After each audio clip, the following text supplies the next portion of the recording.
kill me, but you will never destroy me. It takes strength to resist the dark side. Throughout heaven and earth, I alone am the honored one. Are you kidding? Why the hell should I wait for you? I know what it's like to try and rebuild a life. I had a bad day too, once. If you're having nightmares, then welcome to the club. My name's Subaru Natsuki, and I am the Knight of Amelia. Right now, all I can give you is just death. It wasn't for you in particular. You fought 100 men because it's not in your nature to run away. If you are feeling disheartened, that you are somehow not enough, set your heart ablaze. And welcome back to episode 46 of my weekend coverage of Random. This is Animated, hosted by me, obviously, Crimson Law. And boy, was there a lot that happened this week. And I'm not just talking about like what I've read and what I've watched. I'm talking about everything. I mean, between the leaks, the Naruto rumors, all the AI localizer stuff, there was a lot that happened in a very short period of time this week. And it's going to be interesting going over a lot of this stuff. And there's some fun to be had, some misery in store. But before that, we'll start with just sort of recapping everything that I've been over this week. And I think the biggest one is I have read through almost all of Monster Musume because, surprisingly, it's an ecchi series that I actually did kind of enjoy.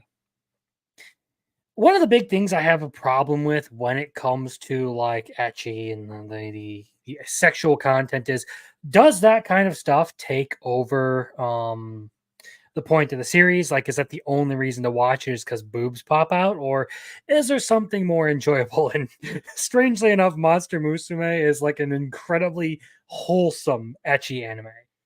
Which is weird because you would expect it to be super dirty, but no, it's just straight up wholesome. And the community is about what you would expect, wholesome. You have like 20% of it, someone puts it, 20% of an episode can be people, or can be the girls like moaning in pleasure and stuff with like boobs hanging out and stuff. And then all the comments will be about how much they want to, legitimately make these characters their wives and stuff like that. It's great, but I have enjoyed that series a fair bit. I tried Aho Girl, which the basic premise is there's a guy who has a really, really obnoxious and dumb childhood friend who bothers him all the time. And he is just absolutely fed up with her. I can't get past the like panel structure of all of it. It seems like it's supposed to be like a what do you call that? Like a weekly comic strip, pretty much. But they're in like tankobon sized volumes that I don't know. I'm not as into it as other things, so not really the greatest read. I finished ReZero Volume 22. They're still stuck on. Your brother forced you to watch the first few episodes of My Dear Friend Nokotan. Yes, it is insanity. It is peak. And we'll actually get to some of that in a bit because I have my weekly rankings and stuff to go through. But ReZero Volume 22, I am very satisfied with it. It gave me it did a lot of world building. But it seems like things are about to really pop off because they have to get past the Sword Saint raid Van Estrella in order to move up to the next level of the Pleiades Watchtower.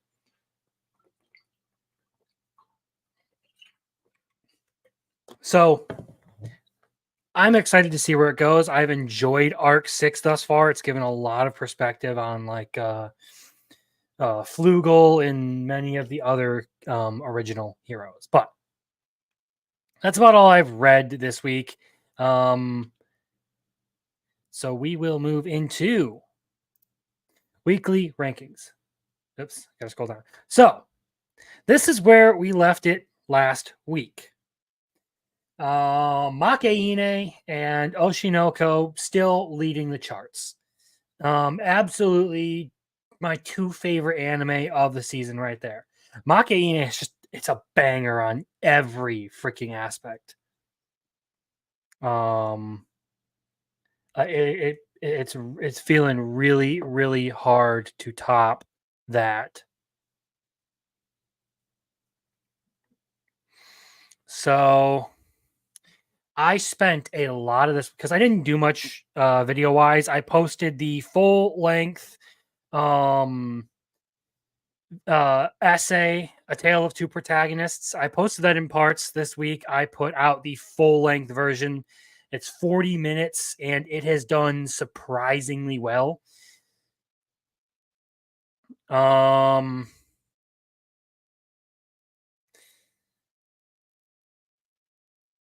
So I had plenty of time to catch up on a lot of anime. So we've got some movement to do. Starting with, I forgot to add this one a while back. Atri, My Dear Moments. Honestly, it's just okay. And here's why. It's an interesting premise, like the world is flooding and it's restricting the amount of space people have to live on, and they're trying to find solutions to like how humanity is going to survive these rising sea levels. And this guy, that's the main character, happens to, be working this submarine to try and recover lost treasure to pay for keeping the lights on and food and stuff. He ends up diving into his grandma's old laboratory and finding this android girl who's put in like cryo storage there. And it's a decent enough anime. It's not terrible, but I don't find it incredibly endearing in any way. Like, it's got some interesting things going, like the idea of like restoring the island using like scavenged resources and stuff, and trying to make it livable with like renewable energy and all that. But I'm not really that invested in all of that stuff. So yeah, not exactly super entertained, but otherwise we have some. We will start with the top here. So there is a little bit of change here. The first of which being that Wistoria is moving up one, surpassing my dear friend Noko-tan. Because as much as I love the unhinged deer anime, it's just that it's an unhinged comedy. This one has gotten a little bit better by like talking about the story and stuff and giving us some character development. We're getting into like a sort of tournament. The main character now has to fight a guy over some personal beef. The Elusive Samurai is moving down one, so by that, we have Wistoria moving theoretically up 2 places because of how all of this has played out. But the issue I have with the Elusive Samurai, as good as I think the story is, as much as I love everything that they're doing, the characters and all of that, my big issue is that they sometimes talk in some like cryptic ways, and it can be a little bit hard to understand. I'm trying to figure out if like this is a historical parable turned manga or what, or if it's just too metaphorical for its own good. Next on the list, next big thing that is going to, you know what? Let me. Oh, wrong one. We'll go up to that. We'll do this. The next big thing that's happening with the list is Shoshimin. I am moving up to must watch because as far as like character writing and storytelling and all that, I really, really love what they're doing with this. I love the like everyday sort of mystery fiction and like solving crimes, that kind of stuff. It isn't like an overly violent anime, but it is or not overly violent. There's no violence in it at all. It's a very like tame mystery series, and because it's like Hyoka, which makes sense because it's the same creator, if I'm to understand that correctly. Um, Either way, it's still really good. I've been enjoying that a ton. Have not been disappointed with it yet. Another one that's going to be changing places. Bye Bye Earth is going down to just okay. And here is why. Everything is cryptic as fuck. And it becomes really, really hard to understand. So the concept is cool. And they have some very interesting ideas. It's just the world building, the character development, all that, it's done in very cryptic ways that make it incredibly hard to understand. Um it's just not a very well executed story. And if I understood what the metaphors were, it'd probably be a little bit better, but it doesn't do a very good job at conveying its meaning, if you ask me. It's just kind of meh. Not terribly exciting. I mean, like the idea again, the idea of someone like who wields a sword having a curse that prevents them from cutting people. That's kind of interesting. But outside of that, I don't really have a whole lot of reason to watch it anymore. Um, let's see what else is on the list that needs to be moved around. Oh, no longer allowed in another world. I think I'm gonna move. We're moving that up to very good. The last couple of episodes did some really, really good stuff. It introduced a very interesting way of giving Sensei, as he's called in the series, a power. And it's kind of framed this in what's actually going to happen. So he is like the weakest otherworlder to have ever appeared, and his whole job is he has to um, get rid of all the otherworlders who have become a much bigger problem than the threats they were summoned to deal with. So he just learned that he can basically unsummon other people from his world. And I have a very they did a very creative version of that power. I really liked it. Cool stuff. Very cool stuff. On top of that, they've also given us a hint at where his lover Sachan is and what she's been up to.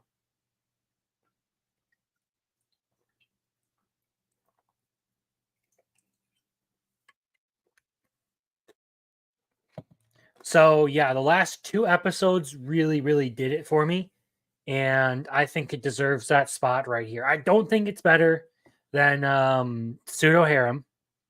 That's just sweet. VTuber Legend is just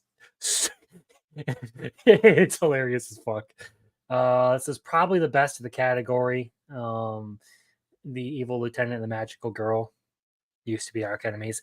But I definitely do think it is better than Quality Assurance in Another Life, and easily better, more enjoyable, I should say, than Love is Indivisible by Twins. Because I can appreciate the writing and the character development and stuff, but relationship drama is like one of the things that repels me from an anime faster than anything else. There are like a few things that, if made the focus of an anime, will absolutely repel me from uh watching an anime. And one of them is redonkulous anime drama.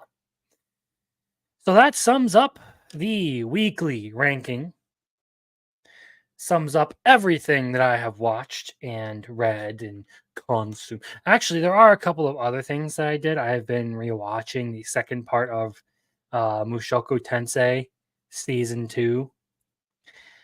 The episode where he like goes in to Norn's room and like talks to her when she's wanting to like shut herself away. That one hits so freaking hard. It's good. It's really good writing. I love that. It sort of like it really defines who Rudy is as a person, and how far he has come.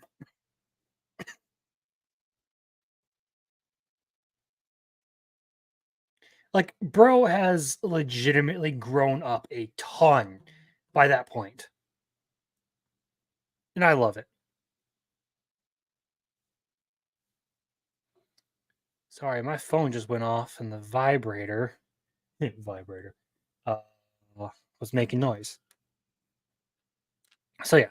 Other than that, I did order some new stuff.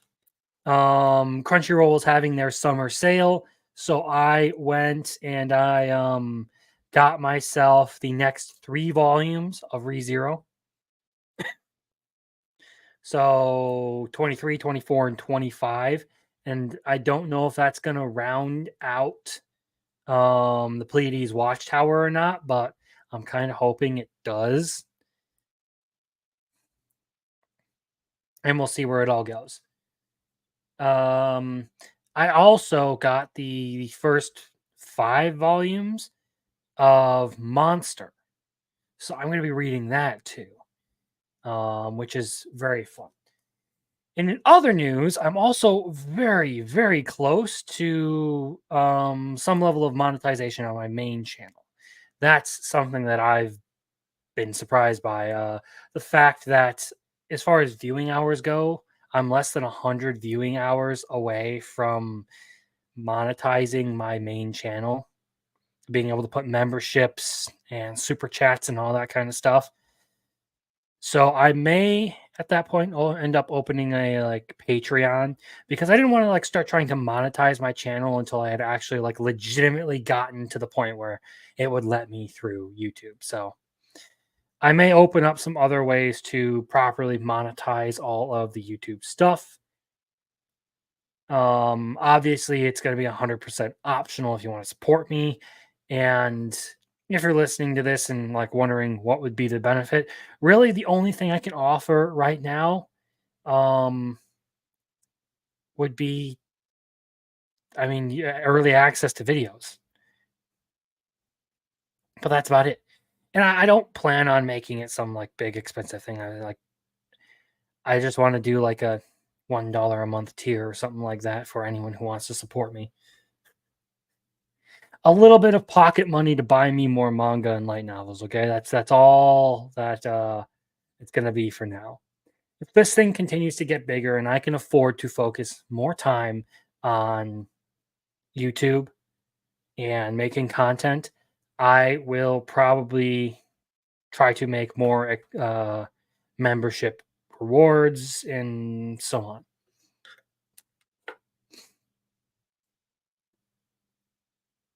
But that said, yeah, there's a Crunchyroll sale going on. I was really tempted to get a Amelia figurine from ReZero because, well, ReZero, and it was half off.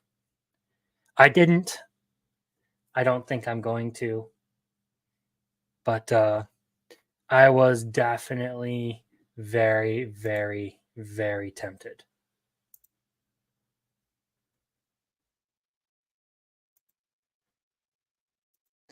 So let's move on a bit. And we will bring up the first topic of tonight. The thing that I really am going to be spending the most time on, or not the most time on, the thing that I like wanted to talk about the most. And that is the Naruto movie rumors. So Lionsgate's live action Naruto film is a complete disaster, with producers not knowing anything about the IP. Oh boy. Well, look, I covered this a while back when I first started doing my live streams, when I first started talking about this stuff. And actually, I think that was like the first time I ever jumped on a Rolo Rome cast over at RG Energy's channel. And it was all about like the live action Naruto stuff and what the fuck was going on there. And what I had dug up was that one of the writers who was involved in it was Tasha Huo, who was responsible for a singular episode of The Witcher Blood Origin.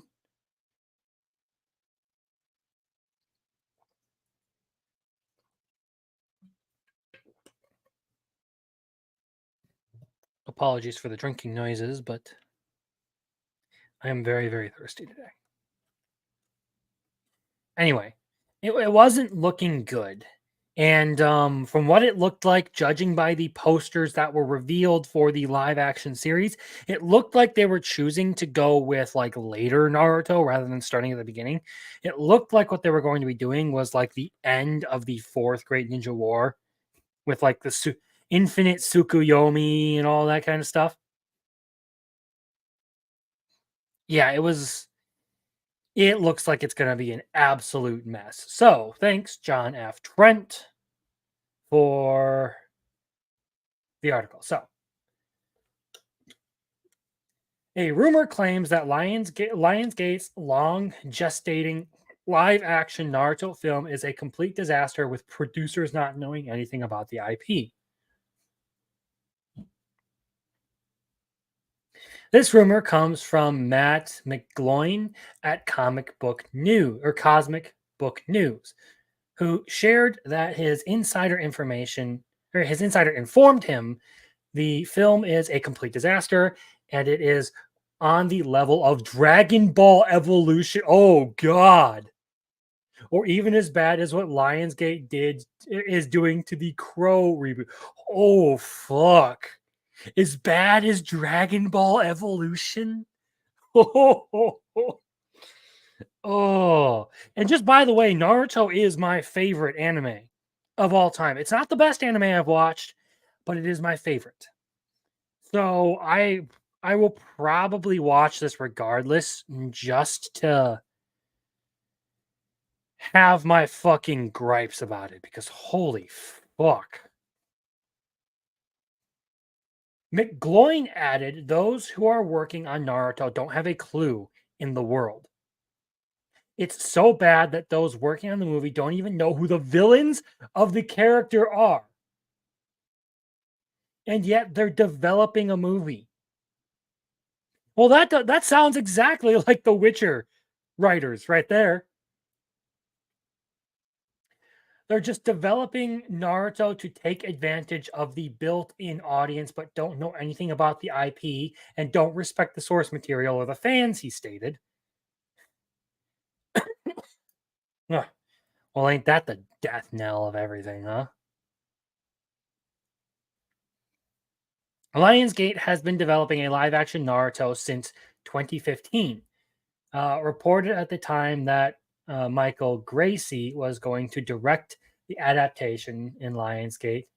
The adaptation, and Lionsgate was in negotiations for the film rights to the Naruto series, written and illustrated by Masashi Kishimoto.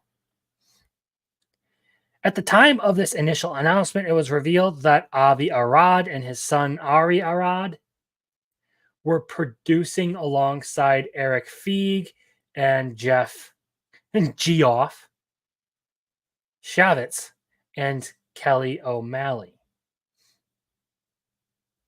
More recently, Boris Kitt at the Hollywood Reporter in February noted that Shang-Chi and the Legend of Ten Rings director Destin Daniel Cretton had boarded the film as director, writer, and producer. Kitt noted that both Arads are still producing, but they are joined by June Munford, Emmy Yu, and Jerry Lacham now. Oh boy. Lionsgate also secured a glowing statement from Kishimoto, who said, "When I heard of Destin's attachment, it happened to be right after a blockbuster action film of his, and I thought he would be perfect. He would be the perfect director for Naruto." Now I need to look this guy up. It is what? Destin Daniel Cretton.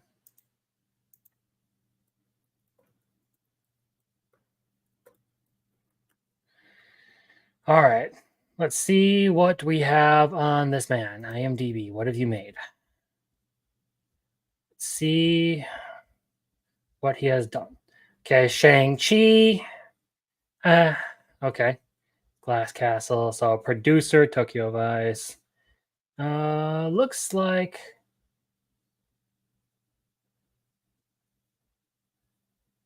okay.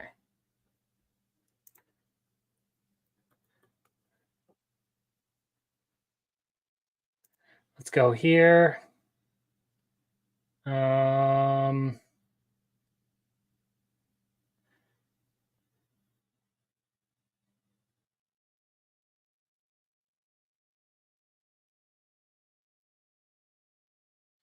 Okay. So nothing too terrible, it seems. He directed Shang-Chi, which honestly was just kind of an okay movie. It wasn't terribly amazing. It was just kind of okay.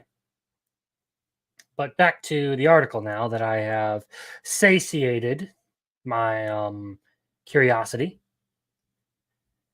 After enjoying his other films and understanding that his forte is in creating solid dramas about people, I became convinced that there is no other director for Naruto.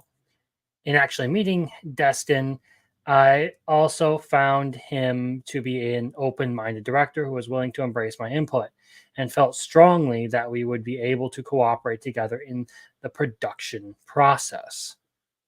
Interesting. So Kishimoto is actually involved in the project. So Lionsgate Motion Picture Group Chair Adam Fogelson also commented at the time that this manga classic is beloved by millions of fans all around the world, and Destin has delivered a vision of the movie that we believe will excite the massive fan base as well as those who are new to it. Interesting. He added, Avi and I have had the pleasure of working together before, and I know that as we collaborate with Destin and the team on Naruto, we are in extraordinary hands. Okay. So interesting. So we basically just have some like insider information. We don't know how true that's going to be, but the early signs of, well, first of all, it's an anime live action adaptation.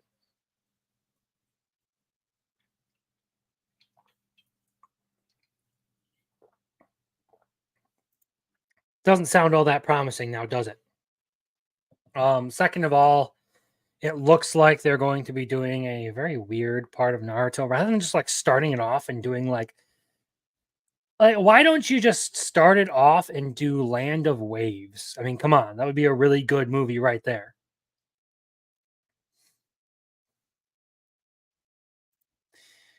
It's like people I don't get it. They want to go with like the adult or not the adult, the Shippuden versions of the characters. That's what they have portrayed there. And if you're not giving us the background of Naruto, why the fuck are you starting with the war? Like one of the biggest things that really relies on like the background and the input of all that shit. Why are you starting with the Fourth Great War?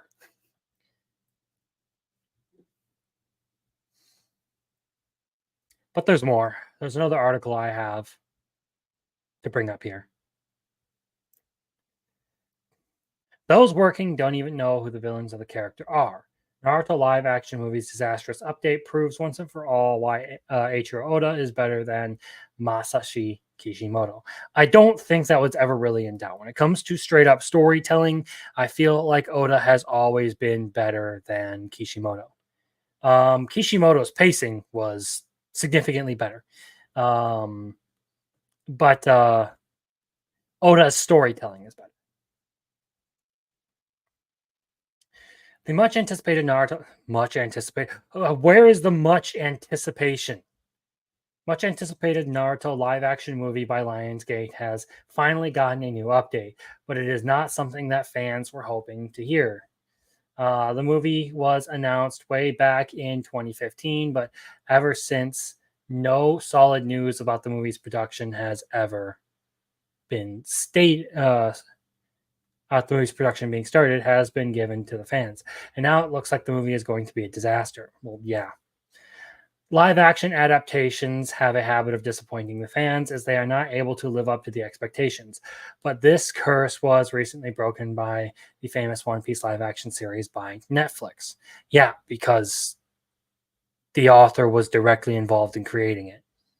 This led to Naruto fans building hope and excitement for a live-action version of the series. However, according to a recent report, the producers of the movie don't have any clue about what they are doing.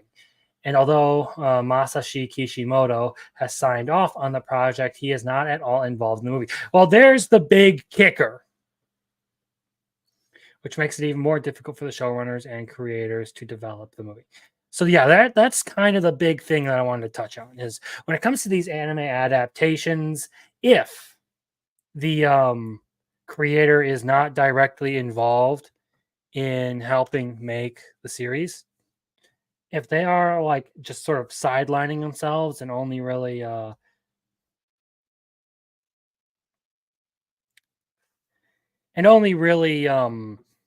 boy, just letting it happen, they're not doing anything to like monitor what's going on with it. Well, fuck, the thing is doomed because Western Hollywood producers, they don't actually care all that much about IP. They just want to take advantage of potentially lucrative fan bases. And as much as I love Naruto, I do not care much for the fandom. And I do not think that they are uh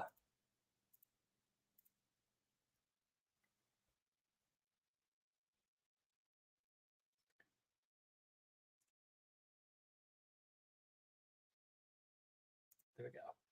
Sorry, I'm going to close that out. That's all I wanted from the article. Just reorganizing my tabs a little bit to help my my poor struggling computer. Basically, when the creator isn't actively involved in making the series, these things tend to suffer. Um, the only reason that One Piece live action beat the curse was because Oda was pretty much a tyrant about adapting the property. And that is really that's the only way that these things will succeed. If Kishimoto is not involved, well, fuck, add in Hollywood's terrible writer problem, and you've got a recipe for disaster. This thing's going to be a disappointment. They're just going to pick like what looks like the most exciting moment. They're not really going to give us any good detail about the characters because that's one of the things that's really important about Naruto is there's a lot of like character work and storytelling that goes into building up the fourth Great Ninja War. Everything that happens in the series leads to that end. But yeah, it's like of course it's going to be doomed. It's a live action adaptation. I'm still going to go watch it and review it because well, I unfortunately have to. I don't have to, but I feel obligated to as a Naruto fan and as an anime channel. So I'm gonna have to at some point go check it out because yeah, apparently live action anime is what everyone wants to do, even though it continues to prove to be unsuccessful.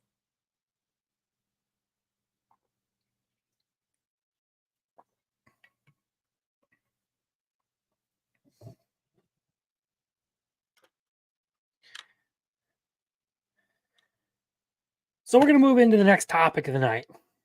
Now that we've sort of talked about Naruto live action, which I have zero faith in. And that is probably the biggest anime news to come out in the last week. The leaks. If you don't know what we're talking about, well, Netflix has been leaking like a broken dam. They have suffered like a massive data breach. Supposedly, if I can bring this up here, let's share this tab instead, and we'll add this to say supposedly the hacker downloaded 87,000 files. And decided that he was going to hold on to those and just post those leaks whenever he felt like it. So that's kind of what we're looking at. So moving into the article for the night, Netflix and Crunchyroll respond to massive anime leak, they are taking aggressive action. All right. So highly anticipated anime series like Terminator Zero. I don't think there's any huge anticipation for Terminator. Dandadan, yes. ReZero, yes. Ranma and a half, absolutely.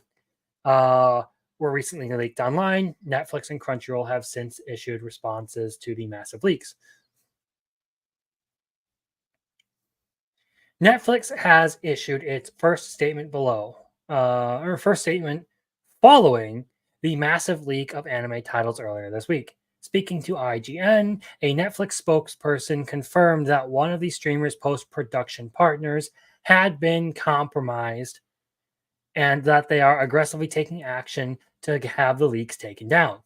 Earlier this week, various anime shows and movies set to premiere on Netflix were leaked online.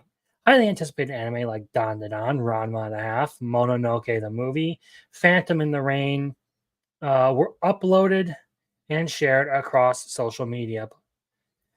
Multiple episodes, by the way. Earlier this week, various anime according to Anime News Network, episode 1, 3, and 4 of Ranma and a Half, the first 6 episodes of Dandadan, the entirety of the anime Terminator Zero, and Mononoke were leaked online. The third season of ReZero, Starting in a New Life, which will stream on Crunchyroll, was also leaked. Misconception here: the first episode of ReZero Season 3 was leaked, which is a 90-minute feature that sets up a very, very explosive set of events.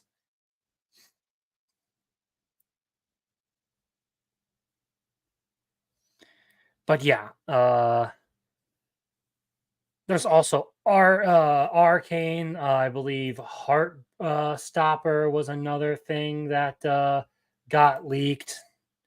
Someone over at Netflix has absolutely pissed at the company. So, continuing on, third season of ReZero, which will stream on Crunchyroll, was also leaked. The footage was uploaded in low resolution with visible watermarks and timestamps.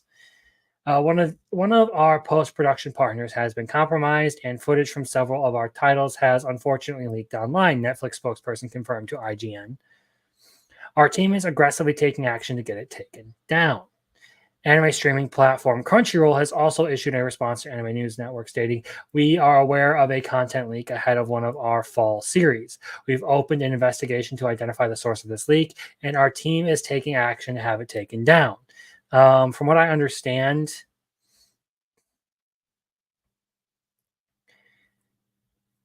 many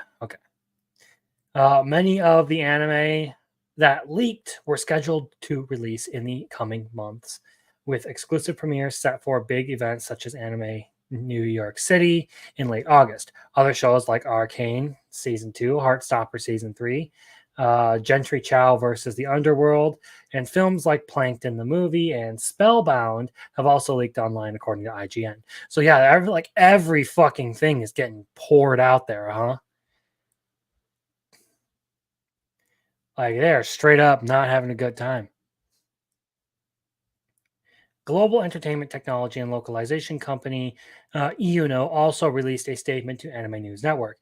is aware of a recent security issue involving unauthorized access to confidential content. Protecting our clients' confidentiality and ensuring the security of their content is our highest priority. We are actively investigating the security breach to mitigate any potential risk and identify the responsible parties. When there are material changes or information, we will make further statements. While many of the threads and posts featuring these leaks have since been taken down, screenshotted hyperlinks to the leaks still exist. And of course, there is now the potential for major spoilers to appear on social media. Many of these shows. Okay, so. Yeah, so that's a lot right there. That is a lot of stuff that has come out.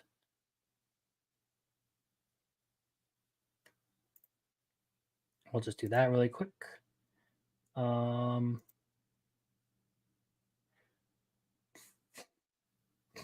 Yeah.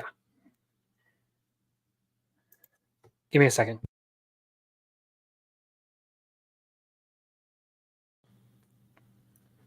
I feel better. Okay, so this has done a lot of damage potentially. These leaks, not just to like the credibility of the company, and any sort of like goodwill built up by their partnerships and all that, but also to also financially to companies who worked on these things potentially. And that really comes down to how are these things monetized? Or is it like it's going to come down to how these studios really make money off of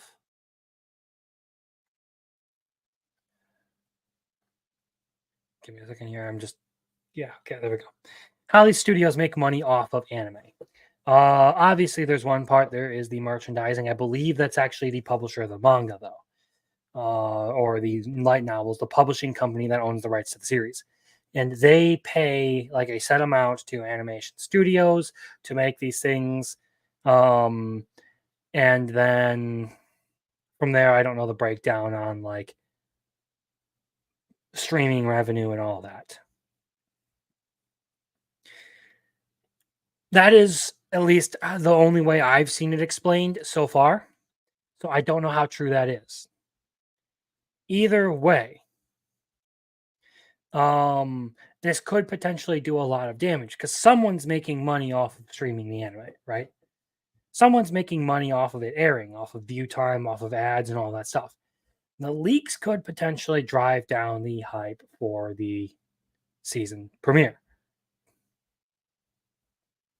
which sucks to have that killed by someone who just has a vendetta against Netflix.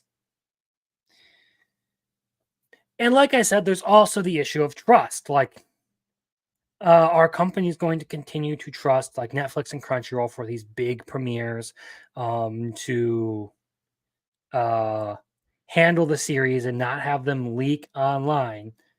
Or is this going to end up just getting swept under the rug? That remains to be seen, right?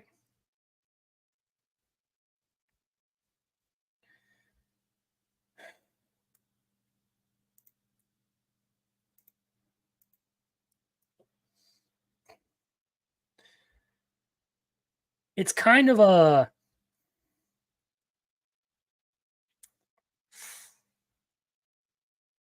interesting situation. That's what I have to say about it. Obviously, we have to worry about the guy who has been leaking all of this stuff and the people who are like responsible for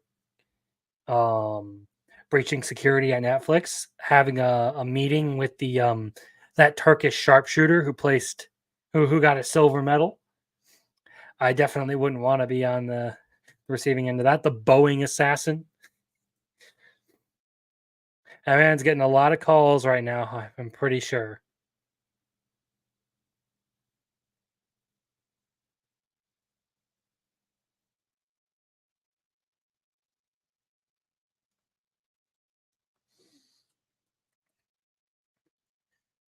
But yeah, this has been probably the biggest thing that has happened in anime in a while. Like probably the one with the most impact. The other thing,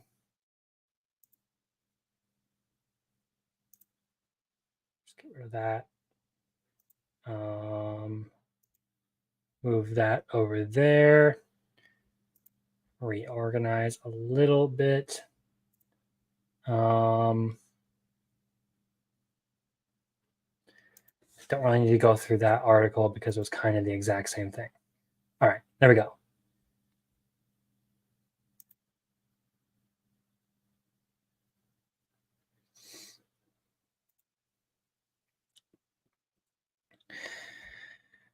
Okay. So yeah, the leaks are a big thing. It's sorry, distracted, closing and opening tabs, getting things ready for the next segment. It's sad to see all of this happen. Like someone would take their vendetta out and cause all this collateral damage. Like I get it, Netflix might not be the greatest place to work, but like think about everyone else you're affecting outside of just Netflix. That's another part of it. Like studios and stuff are going to be affected by this probably. I want to see. I haven't watched any of the leaks. Honestly, I'm waiting for like the official releases. And we will see how good it is. Either way, we did see the intro and outro of Dandadan, which honestly, intro to Dandadan, it's okay. Outro to Dandadan, really loved it. From what I understand, they're only doing 12 episodes for the first season. We'll see how it goes. But having half of those 12 episodes leak is insane. ReZero, I don't know how long they're going to be making that. I think they have enough material between Priestelia and Pleiades Watchtower to do a full 24 episode season. There's quite a bit of material to be found in there. But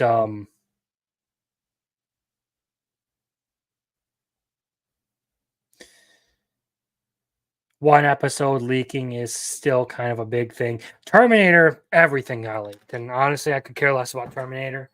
I'll probably check it out just to see if it's even like worth a damn. Ranma and a half, I think I might just watch the original because remember when I've heard talk about like the previews for the new versus the original, they are not terribly satisfied with what's going on over there.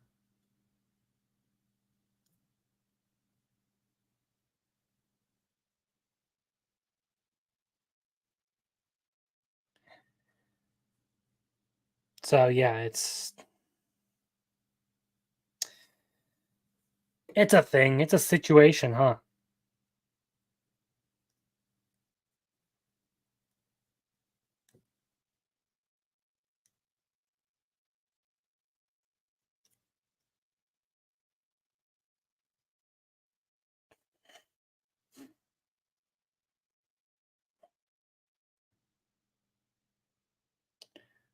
Sort through a message. All right. Now we can move on to probably the final big thing, and this will probably take a little bit of work to get through. So, a quick shout out to Nerdigans Inc. or Packer Girl on Twitter. She has her own YouTube or Twitter. She does a lot of like localization coverage. She works for Bounding into comics.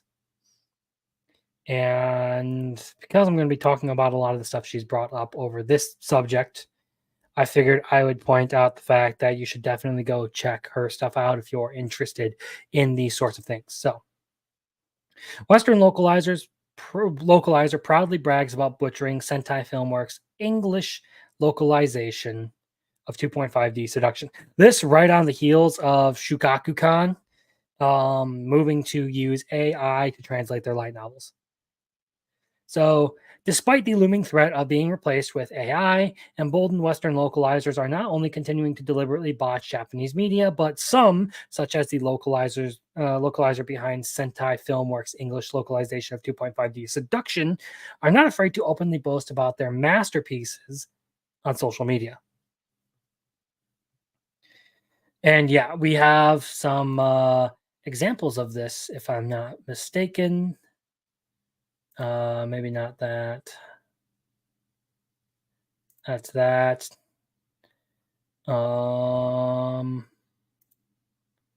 Is this it? Nope. Okay. Close out all those tabs. I guess I don't have any specific examples, but I'm sure there will be some in here.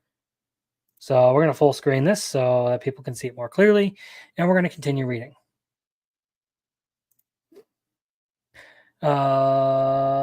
Right. So, as previously covered, between turning protagonist Okumura from a shy and socially unaware otaku into a sleazy sexist jerk, to having a group of girls being jealous of other girls' rumored promiscuity instead of attacking her for it, to outright changing dialogue almost wantonly, Sentai Filmworks English subtitles for 2.5D Seduction are, to say the least, an absolute disaster. And now this anime has already been censored pretty heavily. I did a quick comparison of the first episode to like the first 3 chapters, and they took out a whole lot of stuff and covered up a whole lot of nudity that would have been in it. And the localizer behind the mess, none other than notorious professional anime, manga, and video game localizer Katrina Lanadakis, who revealed her involvement in localizing cosplay ecchi anime prior to it airing.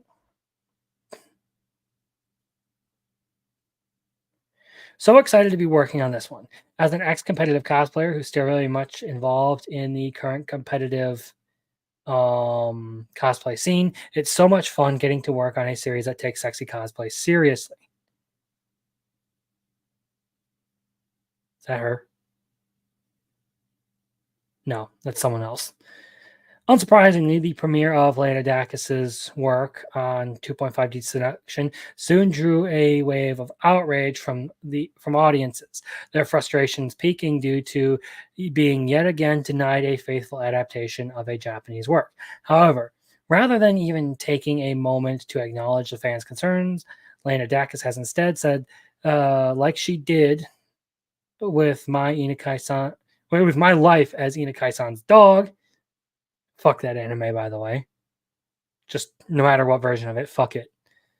Come out of the woodwork to brag about her latest masterpiece and weaponize it against fans.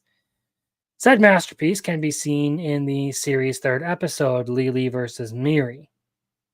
During the scene where Okamura's childhood friend,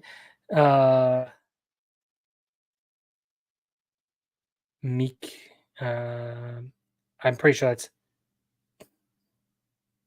Tachibana agrees to. I'm pretty sure it's supposed to be Mirari Tachibana agrees to cosplay as the fictional character Miliella and proceeds to ask the otaku for his opinion on the character. So here we actually have the panel. Okay.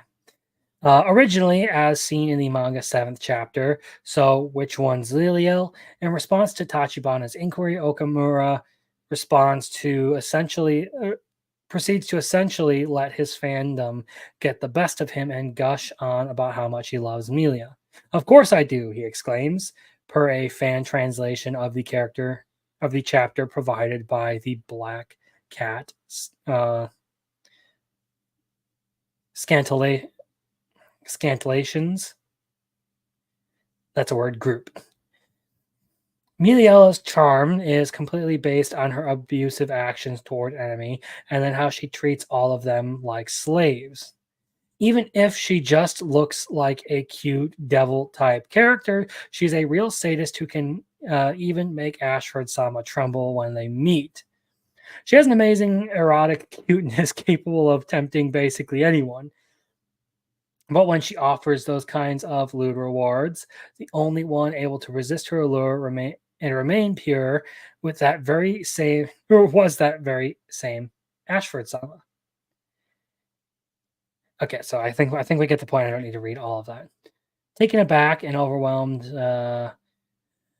Mikari. Okay, that's her name. Further presses, I thought you said you wouldn't cheat on Liliel.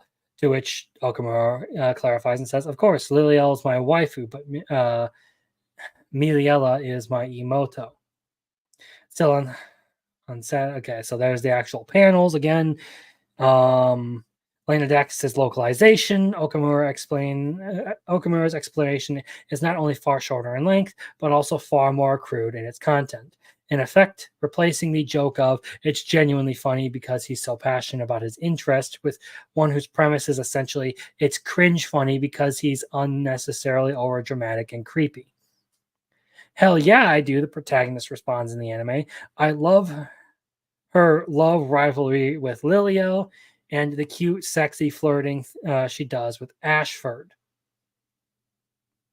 She knows he'll never feel the same, he continues, but still carries a flame for him in her pure heart. Then the localization takes a turn for the worse as Lena Dacus proceeds to replace the remaining portion of Okamura's passionate speech with her signature internet memes and slang influenced fan fiction. She's got a cute figure and a great ass, and real otaku love a flat-chested lady. Big tits would ruin her whole vibe anyway. Clearly shaken by Okamura's passion, Mikari then snaps back, you said you'd never cheat on Liliel, to which Okamura clarifies, yes, Liliel is my waifu, Miriella is my Imoto. I don't want to be your goddamn sister, Mikari explains in turn. Literally translating to little sister, the term Imoto, it actually does, yeah, it means my younger sister. Refers to those younger female characters who have romantic crushes, often unrequited, on an older male with whom they have a close relationship, such as a close friend, stepbrother, or in some more extreme cases, even blood-related brother. Sweet home Alabama!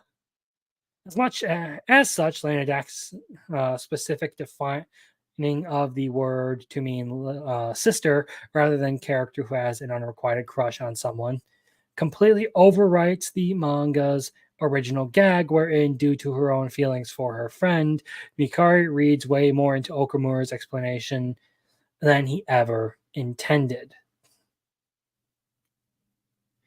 So I think oh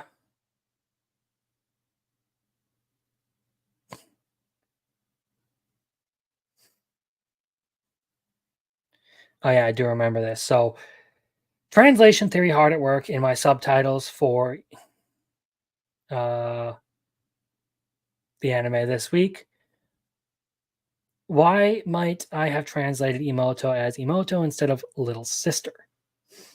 Asked by a follower, because Imoto is a word used by weebs to talk about the fantasy of having a little sister, the localization exclaimed, correct. Leonidas' butchering was then praised by professional anime and video game localizer Sarah Moon, who affirmed, I've translated sister as Imoto and bride as waifu for the exact same reason.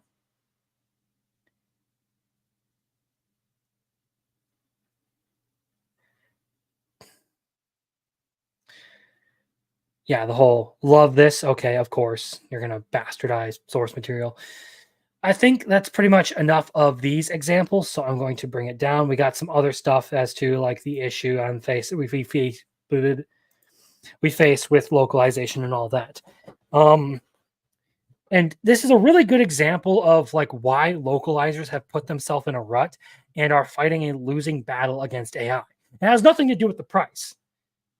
It ends up having a ton to do with the fact that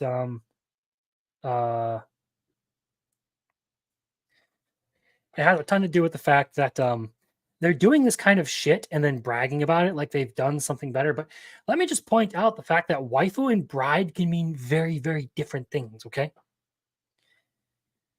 Like they're sitting there intentionally making fun of the people who are going to consume the product, which is an interesting choice.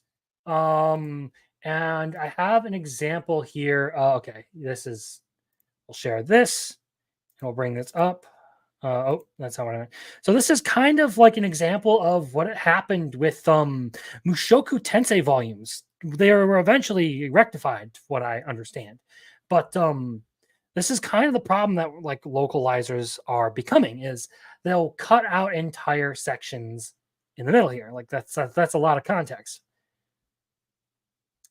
So yeah, that's why people are raging so much against localizers. They aren't just it's bigger than that. It's not just cutting stuff. It's also altering the meaning of what's being said. Like obviously the one that gets dredged up the most is Dragon Maid. Luca's little joke about having to put on clothes because she didn't like people staring at her being turned into a jab at oppressive patriarchy. That's kind of one of the big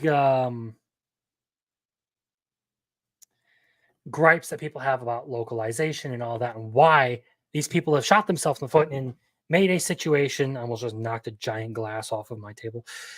Why the localization industry has really given producers and publishers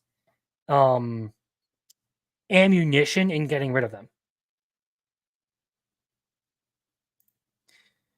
They have enabled this they have gotten themselves to this point where they are not in the good graces with the fans that they would need to back them up in case they were actually replaced with AI. And I'm not in favor of people just losing their jobs because I don't like them. It sucks, but if you're not going to give me the product that I clearly want, I'm not going to give you my money. It's just as simple as that.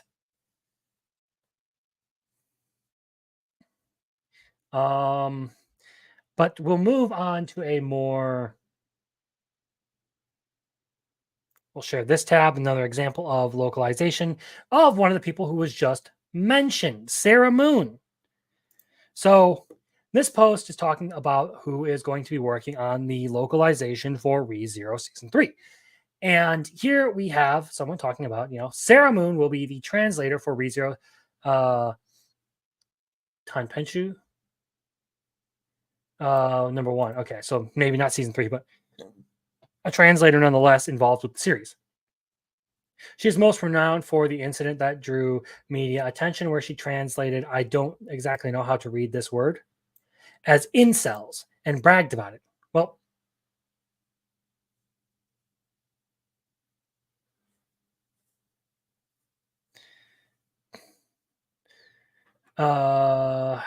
I'm curious to see how much excessive localization will be performed. And this is an interesting point because there's been a huge thing with like the ReZero community that's come up with 7 Seas and their translation of certain parts of the Pleiades Watchtower arc. There's this whole point at which Subaru offers to adopt one of the people traveling with them, this young girl who has the ability to communicate and control demon beasts, that they needed her ability to clear the desert that separated the Pleiades Watchtower from the rest of the world. So he offers basically, because she doesn't really have anywhere to go, she's pretty much being held prisoner because she's considered dangerous. He offers to adopt her. He's like, would you like to be my daughter? The translation turns it into, would you like to be my girl if we make it out of this?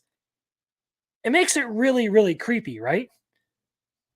Like Subaru's offering to like take this girl under his wing and like take care of her and be the father figure and all of that kind of stuff. Offer her a home pretty much. And they make it seem like he's hitting on her. By the way, Subaru 17, I think Melee in that scene is 11 or 12. Like, holy fuck. And what localizers then wonder why everyone's completely okay with them getting replaced by AI. Like why tech startups like Orange Ink and like companies like Shugakukan moving to AI translate light novels for their apps is getting no pushback. Well, because people are sick of the bad faith localizations.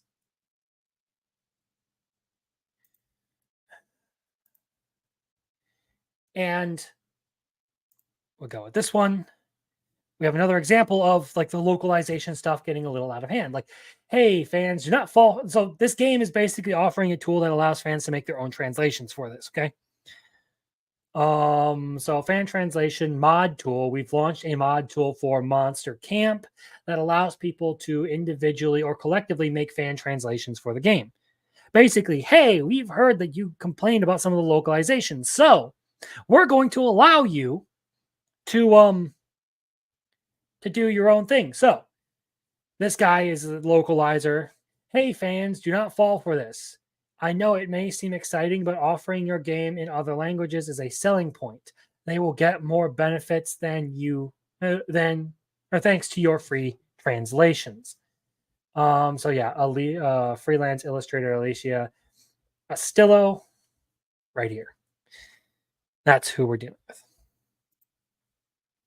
So yeah, I mean, they're completely opposed to anything that isn't the industry, and that's how these things tend to work. Is they become incestuous. I mean, love him or hate him, Ethan Van Sciver has spoken about how this stuff happened through comics, and how like he basically got thrown out of the industry.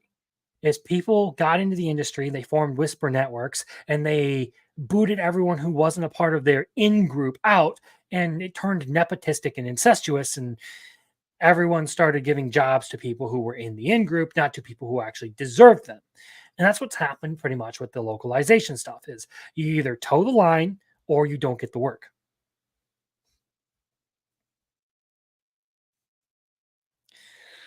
And it's kind of what happened with Hollywood. You toe the line or you don't get the work. And now we have clear examples of it happening with localization. You toe the line or you don't get the work. And then when people find alternatives to you, oh no, freak the fuck out. And just another point I want to put out there, when the lovely complex drama happened, Leonidakis went out there and they didn't talk about like how it was terrible that they destroyed context, they destroyed meaning in that series. They complained that someone got caught doing it. She complained that I think it was Jello Apocalypse was the guy's Twitch name, got caught bragging about quote unquote making the series better. She was pissed that he was providing another example for why localizers are shit.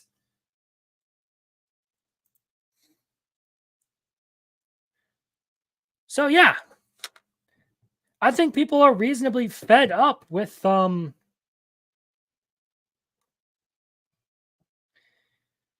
dealing with this shit. People are reasonably fed up with all of the garbage. I don't know what to tell you. You've done this yourself. You went out of your way to try and insert your own improvements into a series that people liked. And now they've decided that they don't want anything to do with that series. Whoop you freaking do.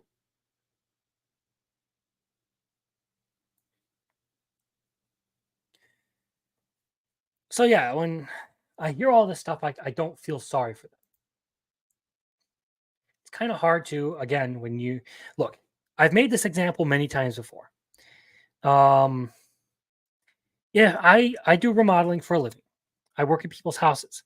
If I went into their bathroom and they gave me like something that they wanted and like they paid me for it and all that, and I didn't do that, and I made changes to the plans based on what I thought would be best, not necessary changes, by the way, things that I thought would be best.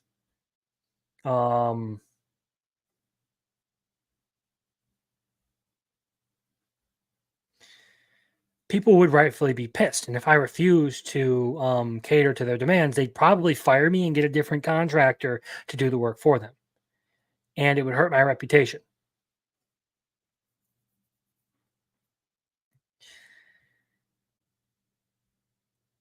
So if you're not going to give me the translations that I'm asking for, if you're not going to like do this in good faith and actually try and interpret an author's work rather than just memify it and make it kind of cringy funny, fuck you, I'm moving on. Fuck you, I'm done. I won't put up with it. And yes, it's very similar to what's happening with Star Wars, Star Trek, Doctor Who, Middle Earth, etc. It's the exact same thing. This is a Western Western entertainment industry being co-opted by a bunch of fucking creeps who think they know better about how to produce a thing and inject it with their own ideology than the people who are actually fans of it and who are complaining about all the things that are happening to their favorite series.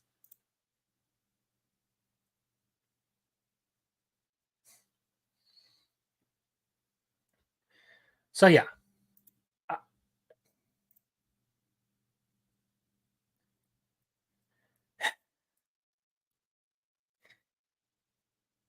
It is a interesting news situation, to say the least.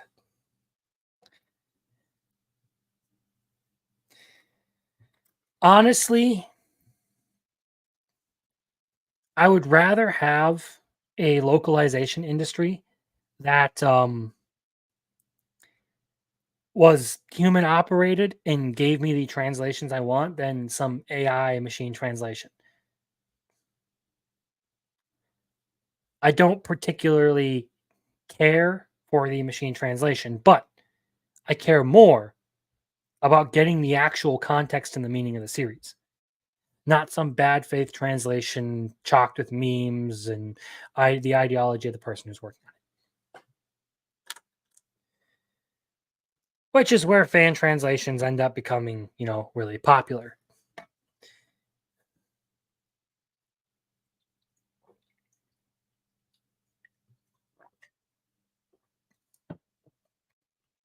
Of course, there have been people who have pointed out, like, well, fan translations have hurt original translations. Okay. But official translations have also destroyed the original work. So you want to go with the lesser of two evils, let the fans develop the series, translate the series the way they want it translated. And you keep your memes and incels and insults towards people you don't like to yourself. Go fucking fade off into obscurity, please.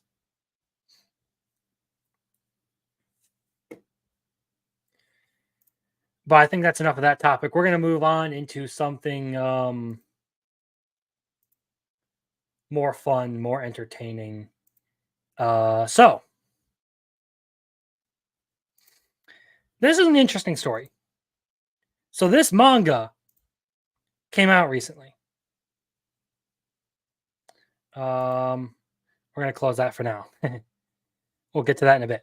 So this is Secret Steward, and it's basically the idea of like this dude's secretly this butler for this chick.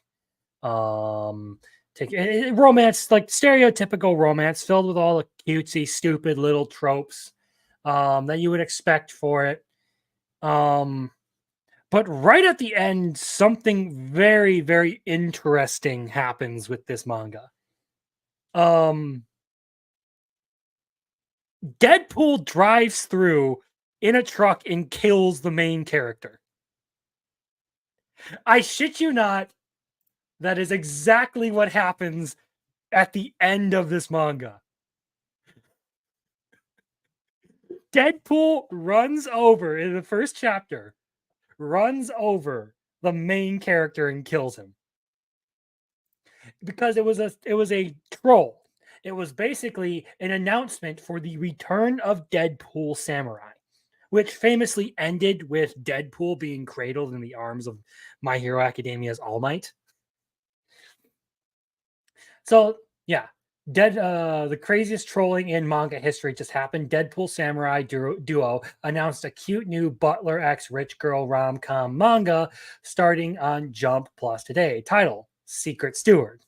They played it straight for a whole month. Even Shueisha posted the promo image and all.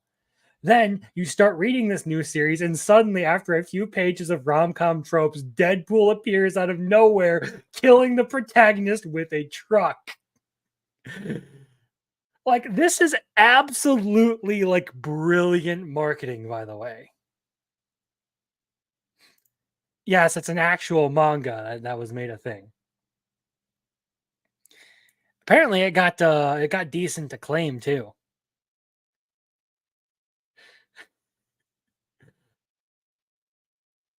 So yeah, this is something that took the internet by complete surprise.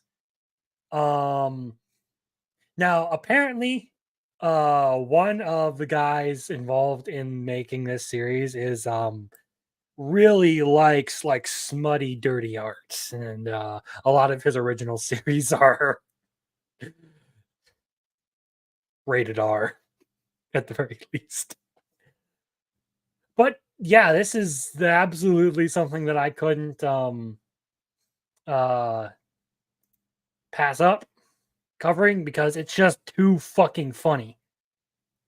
Like, I had someone message me over Discord telling me to read this. Like, holy shit, this is like the cutest thing ever. This is great. I had already seen the news by that point. I'm like, you fucking lie. The Anakin Skywalker meme, liar. I tagged him with that. Brilliant. Like, this is absolutely one of the best marketing plays I have ever seen in manga and anime.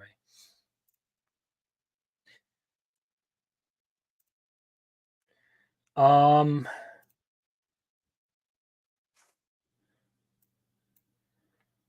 in other words, there is something else that I do want to cover. So, like way back when I started doing these live streams, probably within like the first 10 or so, I think I covered something that was very interesting. It was an indie anime, being produced by Angel Studios,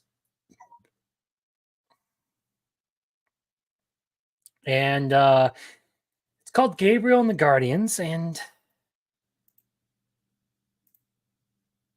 they did release a bit of a promo for it. So, see if I can. What the crap? Okay.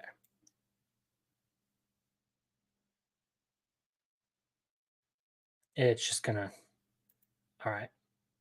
Let's do that. Okay, there we go.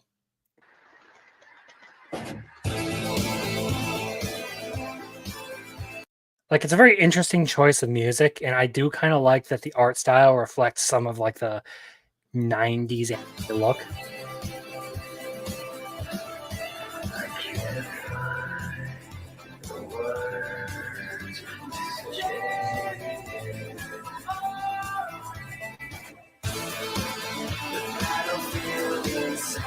So Johnny Bosch Young, if you're not familiar with who Johnny Bosch Young is, he is the voice of well, Dante from Devil May Cry. He is also Ichigo from Bleach in the English version. So a pretty well-versed voice actor. Christina V, I know her for some of her music. So that's an interesting pick. Another main character. Don't really remember anything that she's part of.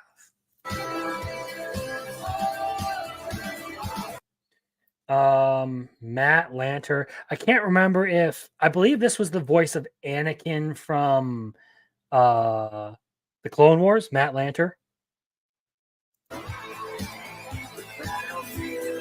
And this guy voicing this character is the voice of Obi-Wan Kenobi from Star Wars The Clone Wars. So a very interesting, like, high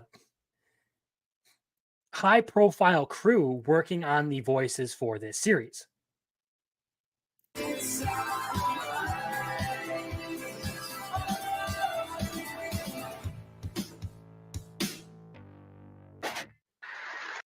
So it's really going to come down to animation quality and story quality. It looks like they're putting a decent amount of effort into this, but there are some things that look really good. I like the art style being a little bit more like 90s sort of Dragon Ball inspired, which is kind of what they cite as like Dragon Ball ish. There is some stuff that does look like Western animation in there. It looks like overly smooth and mechanical, and I don't really like it. And there's some stuff that looks pretty choppy in there too. But at the same time, there's some stuff that really looks promising. So I want to see what becomes of this because it could be something pretty interesting. Either way, there is the actual like what's actually going on with this series.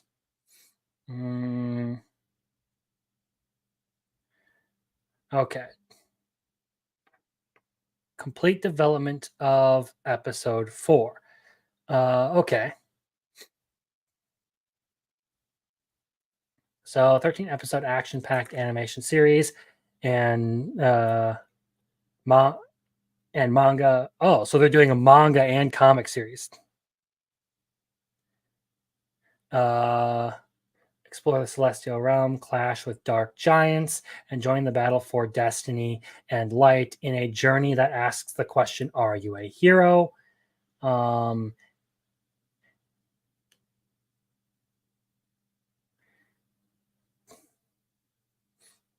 So yeah.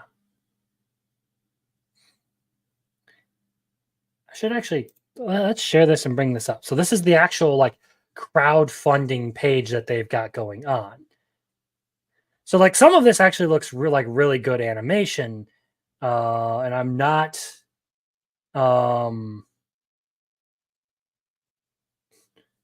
too worried about it. Other times though, you get weird shots that just look. Speaking of weird shots, what's up? Talking about Angel Studios anime. Interesting. Yeah, so I actually covered this a while back. It's got the English voice of Ichigo as the main character. That guy? I don't mean that guy like Ichigo's voice actor. I mean that guy is in that character right there. This character right here, right? Johnny Young Bosch? Yeah, Johnny Young Bosch is the voice of this character. The one in the background to the left there, the dude with the staff, is voiced by the voice of Anakin Skywalker from Star Wars: The Clone Wars. Oh, Matt Lancer, he's really good. Yeah. And the villain for this series is Obi-Wan Kenobi from Star Wars: The Clone Wars. No shit, really? Yeah, so they got some like high-profile people working on this. Some really good voice actors. And what I've basically been saying is I'm hoping that the storytelling and animation holds up because right now it looks pretty promising for a crowd-funded anime.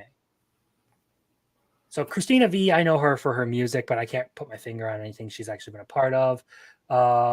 Is this like a Pokemon? Oh, wait, she know her as Kaon. Okay, Pokemon Bleach. She's in Bleach. Sailor Moon. Who's she voiced in Bleach? I'm about to look it up. What's her name? Yeah, go ahead. What's her name? Christina V. Let's see. Let's see here.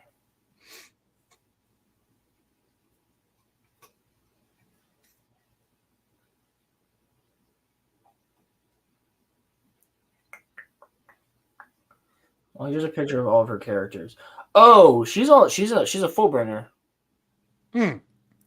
That makes sense. Right. She's in she's also in what is that show? What's that show that started as an indie show about devils? It's on Amazon now. Has Been Hotel? No, the other one. Hell of a Boss? Hell of a Boss. She's Verosika in Hell of a Boss. And she's the Fullbring chick with the pink hair and the maid outfit. Okay. She's also... So wait. So one of the ones that survived, right? Isn't she in the Blood War? She will be. Okay, so we'll probably be Actually, seeing. you've already seen her. I was rewatching part 2 of the Blood War recently, and you see her like walk up with another one. She's also in Ruby. It looks like. Oh, by the way, Crunchyroll has a sale going on for Bleach Blu-rays. It includes Thousand Year Blood War Part 1. It was like half off. Good to know. I'll definitely look into that.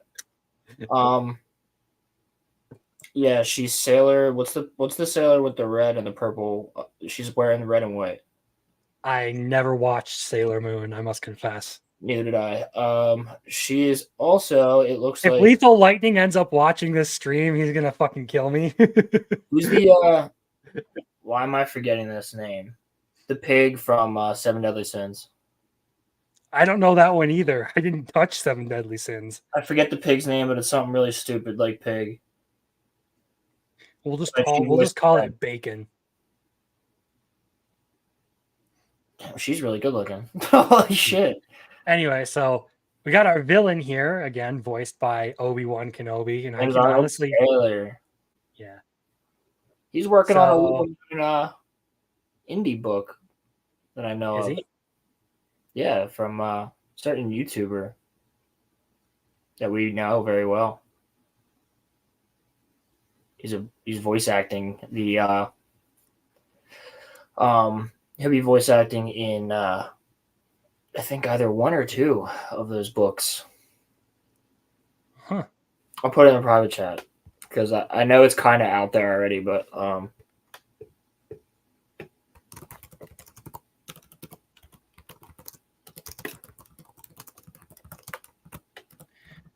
that artwork. If this is the actual like artwork that they're going to be doing for their manga serialization, that's sick. so this has to be like semi like Christianity based. Yeah, so they actually do say that it's based on passages from Genesis. Well, if there's giants in it, that's the Book of Enoch. Yeah, no, like the whole like the villains are like the Nephilim. Oh, that's from what sick. I remember. Yeah, That's sick. Oh, dude, I'm in for this then. That's interesting. Yeah, so like this whole crowdfunding thing, I found out about this a little over a year ago, I think. So I think it's pretty cool that this is happening. I'm hoping that it's successful because overview. Gabriel in the Guardians is a captivating fantasy series that draws inspiration from ancient Hebrew texts, much like how Lord of the Rings was inspired by Northern European legends and lore. The series weaves a unique imaginative narrative with its rich tapestry of inspiration and powerful themes. So yeah, looks like raising funds for the pre-production for 1 through 13 episodes, depending on the amount of funds raised. Right now, it says that complete development of episodes 4. They're closing in on that goal there. That's dope. So they're gonna be. I guess they're probably gonna be. Oh no, wait. Pre-production for 1 to 13 episodes, depending on the amount of funds raised. Yeah. I was gonna say if it's like 4 episodes only, then you'd assume that it would be like pretty long episodes. But so is the reason you put that in the private chat because you have inside information on that stuff? Or? It's been talked about, yeah. Like it's been mentioned. I don't know if it's like strictly out there, but I mean he's been hanging out with them at every con. Okay. And he's also Jay keeps saying, "Fuck, I just did it." Well, he keeps saying that one of them there. That was like one of my first thoughts. Like, is he doing that one? And yeah, you put it in there. Yeah, he is doing. Oops. I know he's doing something with Jay. Okay. So that's been said. That's not insider information. That's like. Jay tries to keep it a secret, but I'm pretty sure it's like the worst kept secret because he said it at first at one point. So yeah, they have. Jay's terrible at keeping secrets. Well, Pilgrim, they have been in vlogs together. Same thing with like Theory. Theory's had him on, so it's only a matter of time. Not you, Siri, you dumb. Almost called her. Okay, so like... Roman was in here earlier to say that his brother made him watch the first few episodes of the Deer anime. Yes, let's go. Dear anime supremacy. It's still up in like the must watch of the season just because it's absolutely insane. But it's kind of like on the lowest end of the stack for me. But you know that anime has caused a bit of a tism recently. Has it? Yeah, because apparently the deer is trans. No shit. That's what the headcanon activists will say, because they make this whole joke about Nokotan having antlers. Like only male deers actually have antlers. It's a gag. It's a joke. Hey, Muffler Dave, how you doing? Yeah, dude, the fucking Yandere sister. Probably one of the funniest parts of that series. But yeah, it's caused like this thing of like trans activists, like you know how they like cling to like literally anything that they can make trans, like the whole Yamato is trans thing. Even though Oda clarified that Yamato is a woman. Yeah. They do that with like pretty much everything. Like if do you want a trans character, then like there's actually one in Bleach. Or how about one that's actually going to be coming out soon? Ranma and a Half's remake. They claim that Ranma is trans because he has a curse that makes him transform into a woman whenever he gets splashed with cold water. Doesn't necessarily make him trans. It just makes him cursed. No. I wouldn't want to turn into a woman every time I get splashed with cold water either. Sure. Well, yeah, I wouldn't. Like, I work with water, and half the time it could be cold. That'd be very awkward. Don't lie. You would want to be able to fondle your tits on demand. I would definitely, well, yeah, but like, I would definitely be able to sell a lot more shit if I could just like splash. Yeah, like, that's the thing. He's still just a guy. Like that's the thing. There are legitimately trans characters. Like I can name a manga about a trans person right now. It's called Boys Run the Riot. Okay, that stuff's out there. There are legitimately like those kinds of things. They're just not popular, and they cling onto anything to try and make it, to try and put it in the popular stuff. I mean, there's a trans character in Bleach right now who's not dead yet in Blood War. Sadistic as fuck, but like they're there. Gigi? Yeah. I posted a meme about that in the dojo. I think I tagged you with it actually. Yeah, she's nuts. Yeah, he's not. Well, he's nuts. Yeah, fucking little psycho. Yeah. What do you expect from a villain? Yeah. Either way, it's absolutely hilarious. And shout out again to Packer Girl. I'm using Nerdigans Inc. More of her stuff tonight after covering all the localizer shit that went down. But yeah, one of these community notes is not like the other. So this person posted, she is canonically transgender, talking about Nokotan. Though not canonically transgender, she is indeed a girl with biologically male traits. Antlers are typically only present in male deers. This does imply that she was originally born male, but chooses to present as female. The next note says, she is a girl.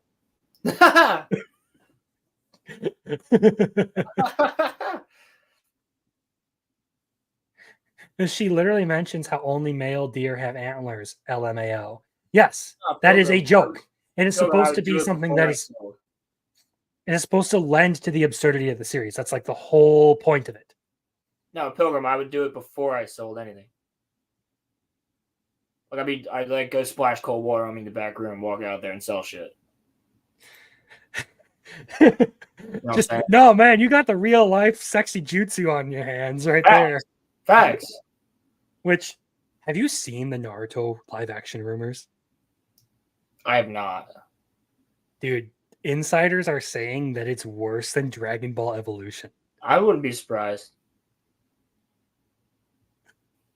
They're saying that they don't even know what the villains are in that movie. I've seen the live action Attack on Titan and also the live action Tokyo Ghoul. Those are pretty up there. Those are pretty terrible. So is Death Note. I didn't know there was a live action Tokyo Ghoul. I knew it's there was a live action Attack on Titan because Ivan reacted to it. Yeah, the live action Tokyo Ghoul is really bad. That fight with Jason at the end, dude, like his arm is it's practical, but he's just running. They're using that room that so many like YouTubers have used. You know, where like all the floor is white and it's just like black walls, and then there's like ceiling panels that are all just lights. Yeah. Tokyo Ghoul live action CGI is horrible. Yeah, see, Muffler Tape's seen it. It's like that same room that a ton of YouTubers like filmed in. It's in like Cobra Kai season 1 or some shit. Like that room is in a ton of stuff. It was like the YouTube filming room for a while. Looks like something out of a Drake music video. I'm pretty That makes sure me all the more determined to avoid it. But I'm not going to be able to avoid this Naruto live action. I'm going to have to watch it at some point. Yeah, oh yeah, I'm gonna watch it. That is not going to be a fun experience, but I mean, we missed all the kind of like heavy topics tonight, but we definitely have some fun stuff. Just like some points to be made about anime in general, some things to have fun with, to relax with. So we're gonna move on to remember that one time a slice of life anime had better fight animation than like most battlers. Can mute this. Why is it probably crunch Twitter being shit? This is supposed to be a slice of life anime, by the way. What are they fighting? No, it's just two dragons duking it out. This is from Miss Kobayashi Dragon. Oh, Dragon Maid, yeah. Well, because they're never like their animation budget doesn't have to be that high. So for the one time that they needed to fight, they were like, "We're gonna make this shit go hard." Yeah, but like for some reason, the animation always looks this good. Like Well, it doesn't need to. It looks good on its own, yeah, but like the fight here is like Jujutsu Kaisen level. Yeah, no kidding. I always thought that was funny. Like you get these like mid like battle, like I could pull up the most recent fairy tale, like what is it, 100 Years Quest. I'm not a big fan of fairy tale, and I can show you like one of their big fights against a dragon. It is the most boring, middling animation I have seen in a while.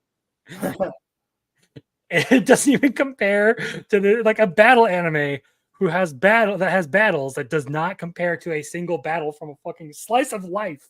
Yeah, see that you would expect that to get out. That animation right there gives me the same vibes as like Shibuya arc or like certain Attack on Titan scenes. Yeah, dude, Attack on Titan is insane. Yeah, that animation is some of the best I've ever seen. Yeah, first 3 seasons are like hands down, like objectively the best all-round anime I have ever watched. Yeah. Like, it's just objectively they are the best. Not my favorite, but they are the best. When Levi's going through the city in season 3, beginning, when like they're trying to sneak Eren into the city, and like all of Kenny's gang is like chasing him, and Levi's just like that's clean. Oh, that is, but personally, my favorite fight of it all was Eren versus Annie at the end of season 1. Well, yeah, that fight is a fucking banger, dude. I'm talking for movement though, like movement's sake. Like even yeah. For movement, yeah. Levi on the ODM gear is sick. Yeah, in 4, before they get onto the boat and Flock goes through everybody, that animation is sick. For that like one like 10-30 second scene where he's just like sliding and going, and like he goes right past the Jaw Titan, fires a rocket, and like that's blocks Hanji and fires a rocket. Like that's a really good animation right there, dude. The fluidity of it Yeah. is crazy. My big gripe about Attack on Titan season 4 was the art style change, and the CGI Titans didn't look as good. No, of course not. But like, CGI dude, One stuff. Piece is, as long as we're on the topic of animation, One Piece has been popping off. I heard about that. I haven't seen it. Like this shot. The best animated sequences I have ever seen is One Piece this season. Oh, I saw this.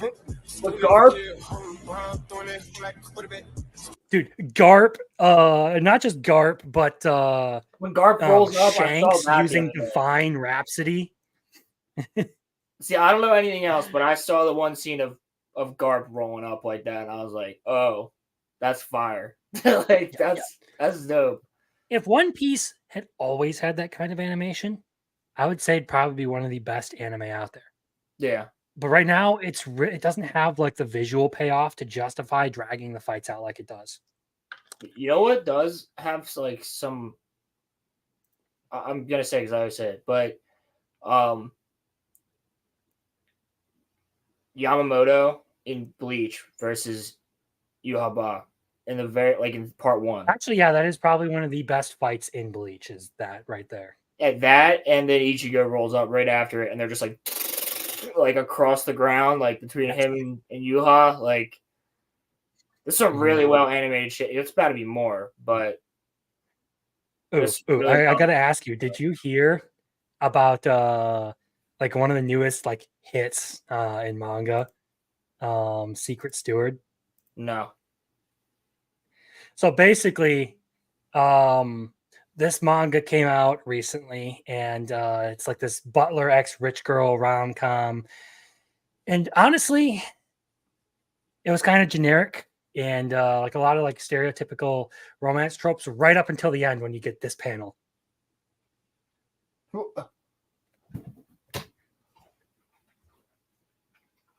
They both just die, or just one dies. Deadpool rolls up and kills the main character. Are you with a dead truck. serious? Oh my god! Yeah, that's Deadpool in the driver's seat right there. Because this manga was a troll to announce the return of Deadpool Samurai. Holy shit! That's great. Like, I bet you there was people really. I bet you there was people really freaking invested. Yeah, I mean, like I saw people talking like it's cool, but I feel like I got robbed of like a really cute rom-com, and I'm just like, okay. Don't care, Deadpool Samurai. I mean, I would still like to see the series as if it like.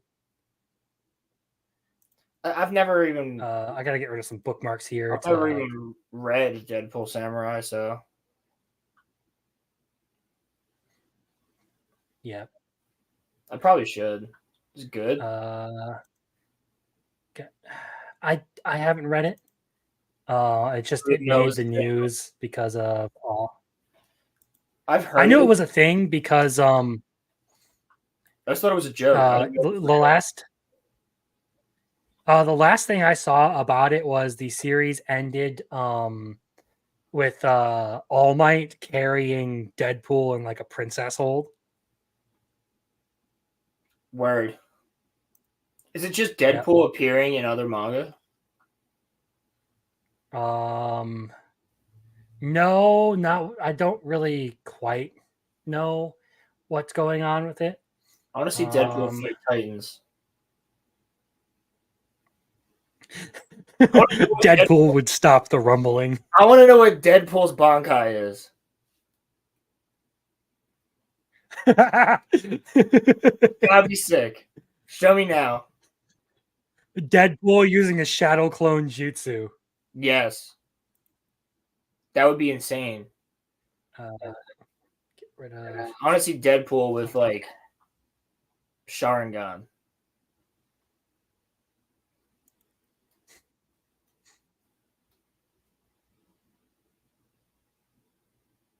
No shit, Pilgrim. Trying to find some of the other stuff. I wonder why they didn't do something like that. Makoto Shinkai.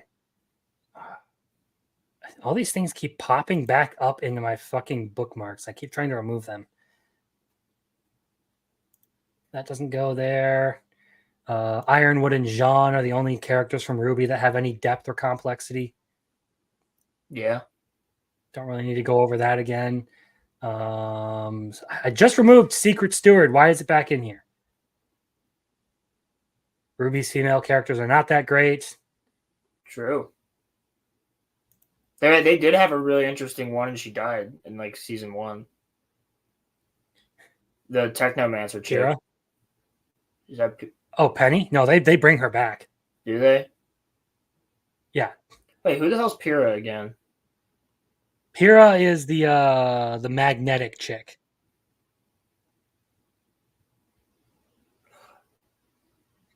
She's the one who becomes the. Fuck! I just about shit myself. Holy crap!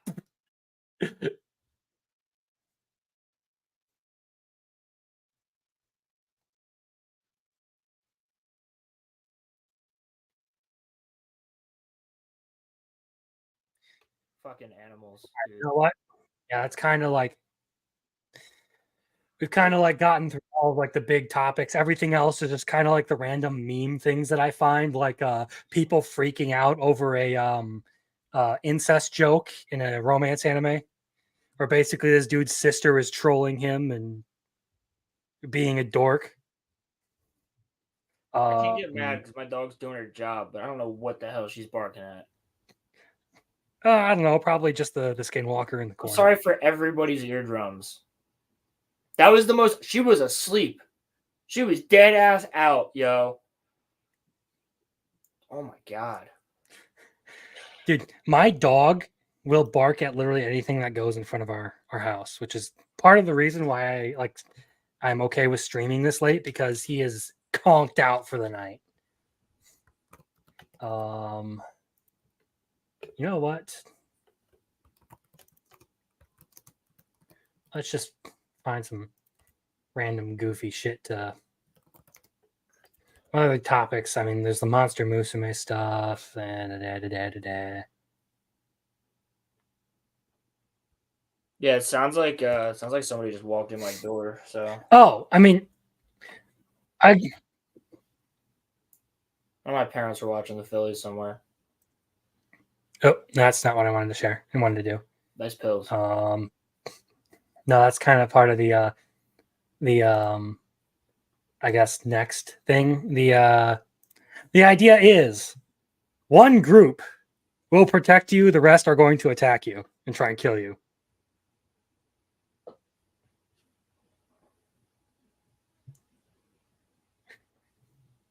I gotta look closer. Hold on. Mount Lady always gets her ass kicked.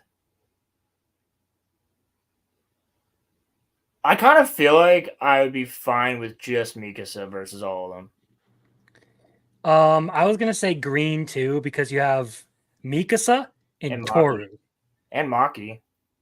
Yeah, no, but mostly just fucking Toru having the world-destroying dragon on your side kind of helps. Yeah. Who's at the top of one of blue? Esdeath, maybe? I was gonna say, I can't tell if that's Esdeath, which in that case, like, you'd be fine with blue as well. Yeah, blue with Esdeath and Albedo would be a pretty good one. But I still think you get a real fucking deal with green, even though number 2 is completely useless. Like, she's just a normal chick. Yeah. You got Maki, Mikasa, and Toru on. Yes, Pilgrim, they have to protect you from the rest of this. Like, what you do afterwards, Pilgrim, is like up to you.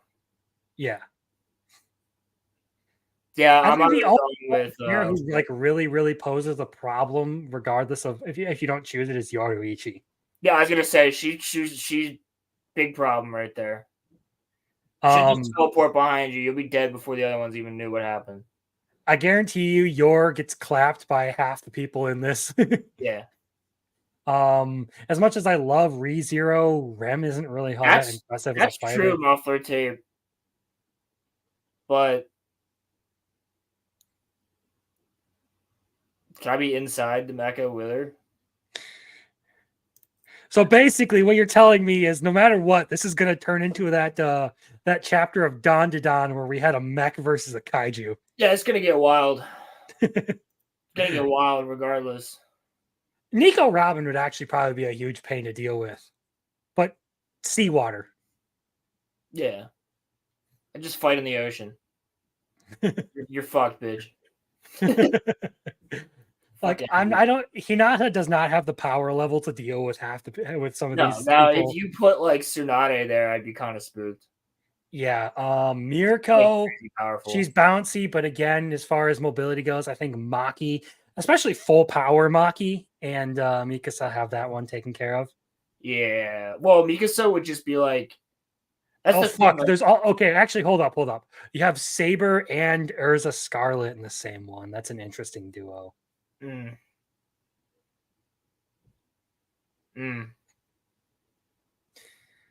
still think I'm going with green. Yeah, it's got to be green with like blue as a close second. Because if that is Esdeath, you're like definitely fine with blue. But like at the same time, she would be a real problem. She'd be a real fucking problem. If she's trying to kill you. Yes, she would. 100% she would be a problem. She would be like one of the worst problems because she's nearly unkillable. She's like a million ways to survive. But then again, like Mikasa would just somehow like go into super mega overdrive and you'd be like fine. Like as soon as one person rolls up. I mean, then, like how is that going to survive if you just blow her to pieces and there's nothing left? How many Titan transformations has she survived though? Where they like, nuke the area, like.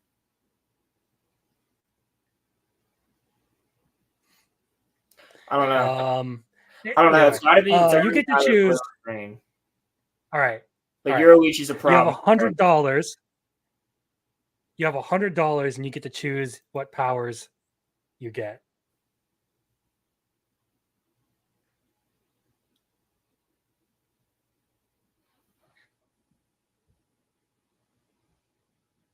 Oh, wait a second. The Death Note is like easy. Right? Because then like anybody that you'd have a problem with, you just write their name down real quick. But if you can't write their name down, like I forgot my pen, you're dumb. No. So basically what I do is Death Note, Conqueror's Haki, Black Flash. If the Death Note doesn't work, I just knock them out with Conqueror's Haki. Now, if that still doesn't work, I just get random critical hits. Yeah. Random critical hits that make my Conqueror's Haki more powerful because that's how Black Flash works. Once you land one, you're operating at 120%. Yeah, that's probably the best one to go with. Ooh, Pilgrim makes a good point. That's true. Yeah, you can use blood. But you got to write correctly. You ever seen someone try to sign their name with a finger? It always comes out looking like shit.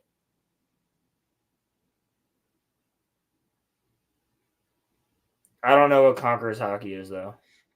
Basically, it is it's a power from One Piece, and effectively it boils down to whoever's will whoever's will is stronger, or who is mentally stronger, can knock people out or stun people just with their mind.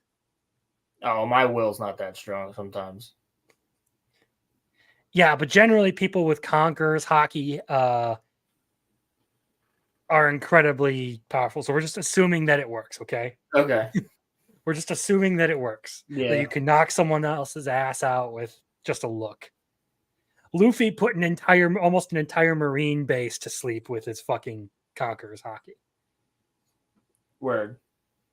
Shanks terrified the shit out of one of the most powerful admirals in the world from like 50 miles away using Conqueror's Haki. That's pretty dope.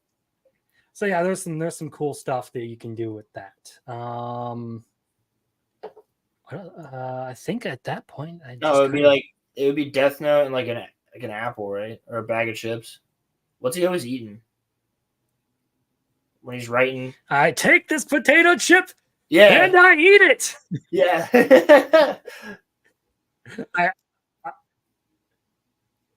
I know that meme. That's one of I the know best that one. scenes in Death Note, dude.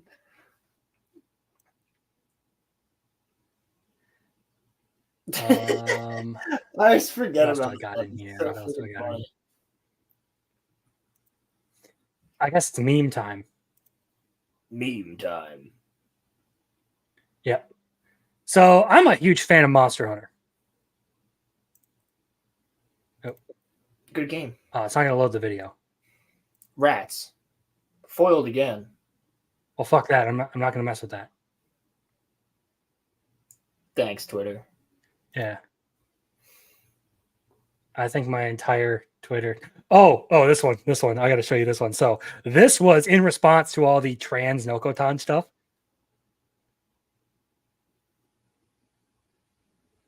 I'll just let it sit. The caption is "seems legit."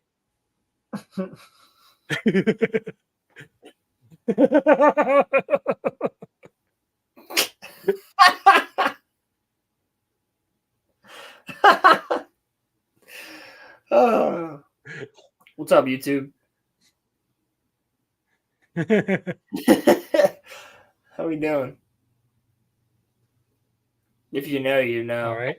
Statistics. This one on here.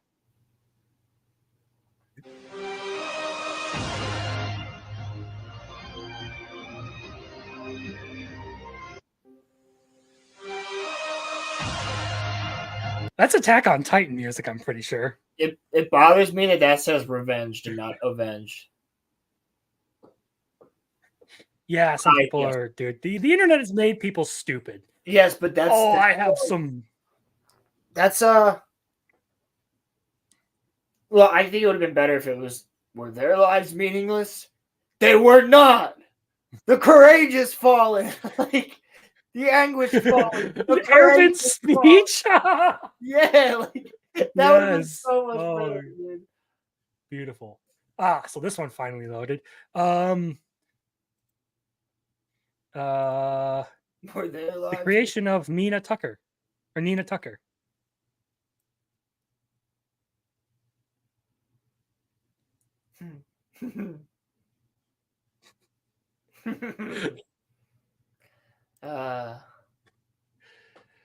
I find some fucked up shit, dude. Yeah. Go on, though. If you know, you know. You've been watching this show long enough, you should know. We meme about him a lot. Showtime, yeah. Yeah. It's fucked up, but I think this one's probably gonna play, finally. I love Monster Hunter, but fuck the Rajan.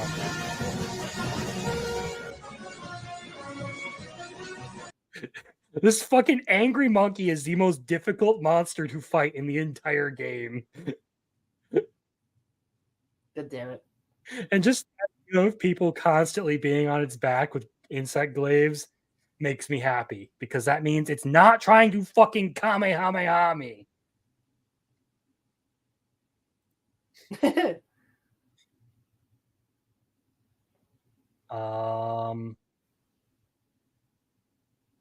I'm pretty sure everyone's seen at least something like this before, but we're gonna play it anyway because I always think these are fucking hilarious. Friend, there's a lie in belief. There's an over. There is cheese in cheeseburger.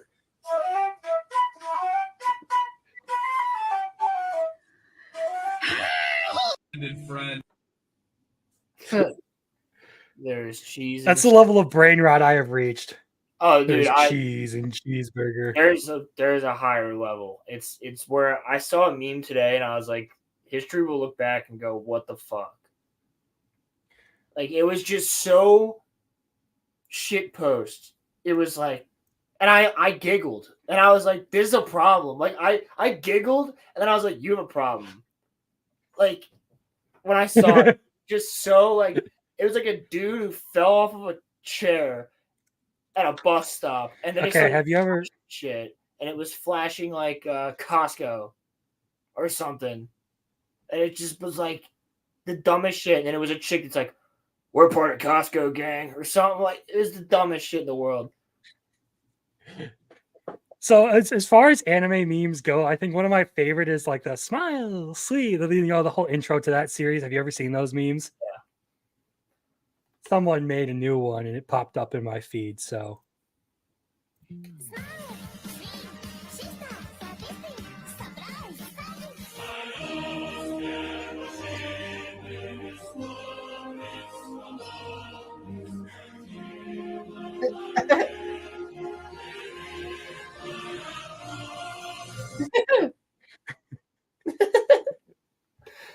That shit's so stupid. I love those memes so much for no reason other than they're the kind of brain rot that I enjoy, okay?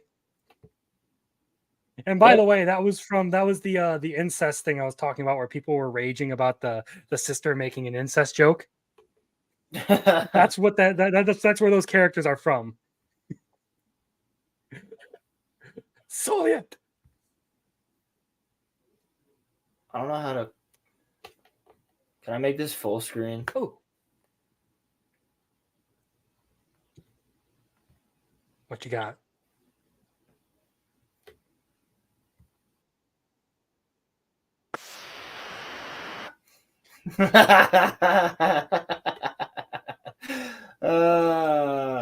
What'd you find?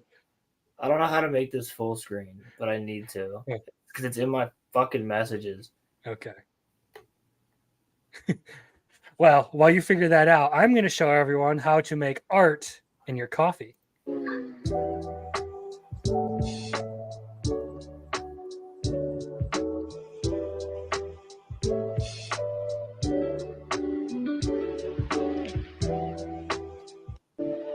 Hell yeah.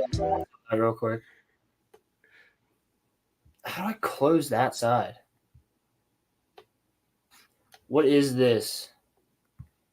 What is it? Where do I go here? Ha, wait. This should work.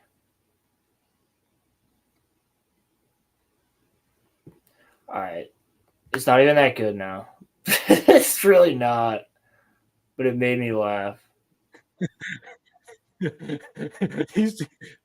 Okay, well, you gonna share with the class? I'm curious. Yeah, I guess so.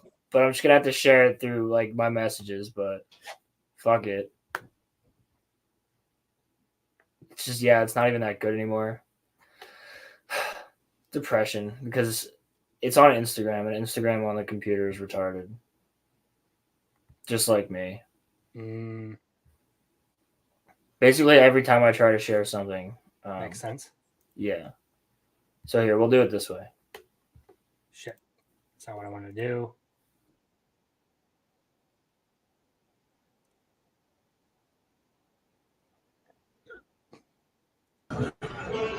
Let's see what you got, boy. Where are you? I got your phone holding down. Oh god, I'm lagging, I think. We're going in a little hot. The elites will You seen that original video?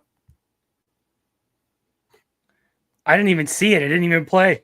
What played? Yeah, it lagged. It didn't do anything. I'm gonna. God, gosh darn it! Forget it, dude. That's so fucking stupid. All my good brain rot memes are on Instagram. Yeah, because that's where people send me this shit. All right. Why does this guy suspiciously look like Roman? Skinny Asian Roman. I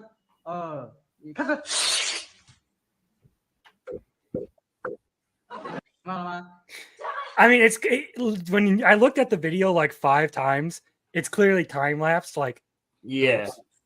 Fuck. Shit. Oops. Didn't mean to do that. Like you can tell where they pause. Like right there.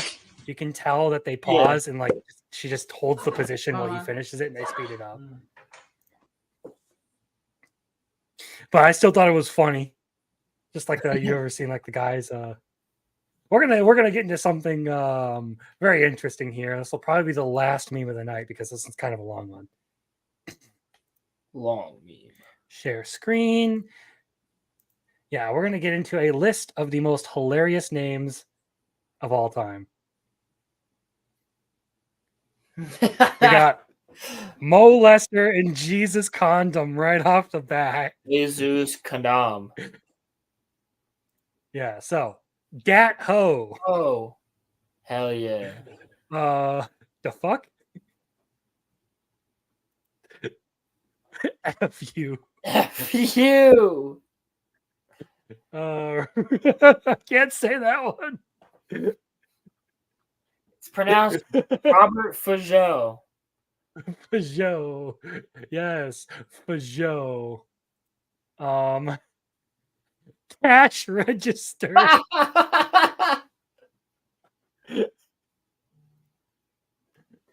Batman bin Superman. Hell yeah. That's a fake ID I require. Inside Dick tips.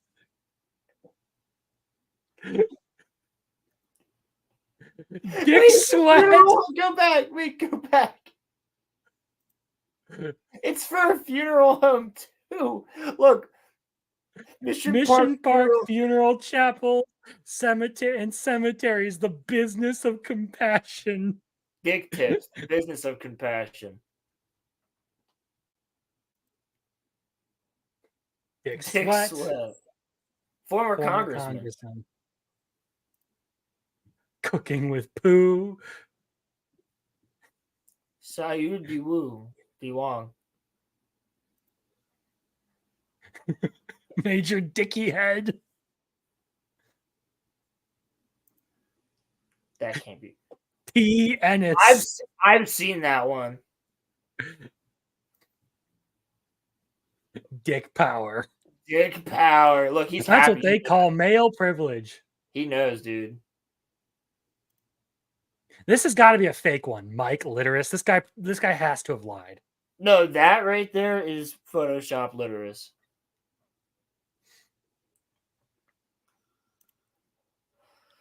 Paul Tucock. Yeah. Good shit, Paul. Wait, to stonewall the gay rights bill. Go back. Is that what that said? Paul Tucock? Stonewall Gay Rights Charity. Word. Dr. Pornsack. And Room for Rent. Probably Megan's casting couch in there. Clinic and Room for Rent. Dick Assman is here. Yes. Oh.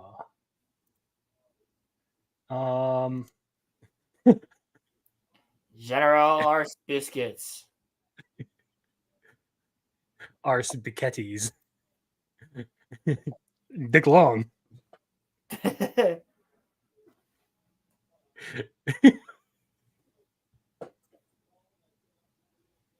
BJ Harden. Night Jedi. Fuck yeah. They did that on purpose. They did that on purpose. The parents definitely did that one. There's actually a person in my area. There are two people. There's Judy Cox and like a Ryan Condon. But every time the guy Ryan Condon appears on a sign, someone with a green Sharpie goes over to it and adds another part to the end. Well, his name is Jedediah Knight. That's kind of sick. Dr. Shit Fun Chew. Undersung scientist. Chew Cock. Cock! Yeah, my dude. Ngozi Love Dick. Ungazi Love Dick. Sadman. Sadman.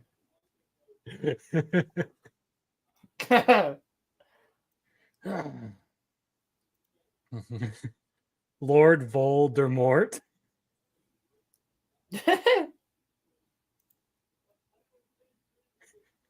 Jewish community send her Miss Wiener and Miss Butt. No shot. 1981.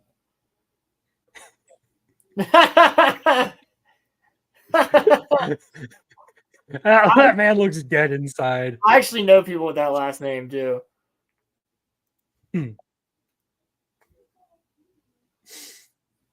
Donald. Well, damn. Long Wang. I think that's the last one. He knows too.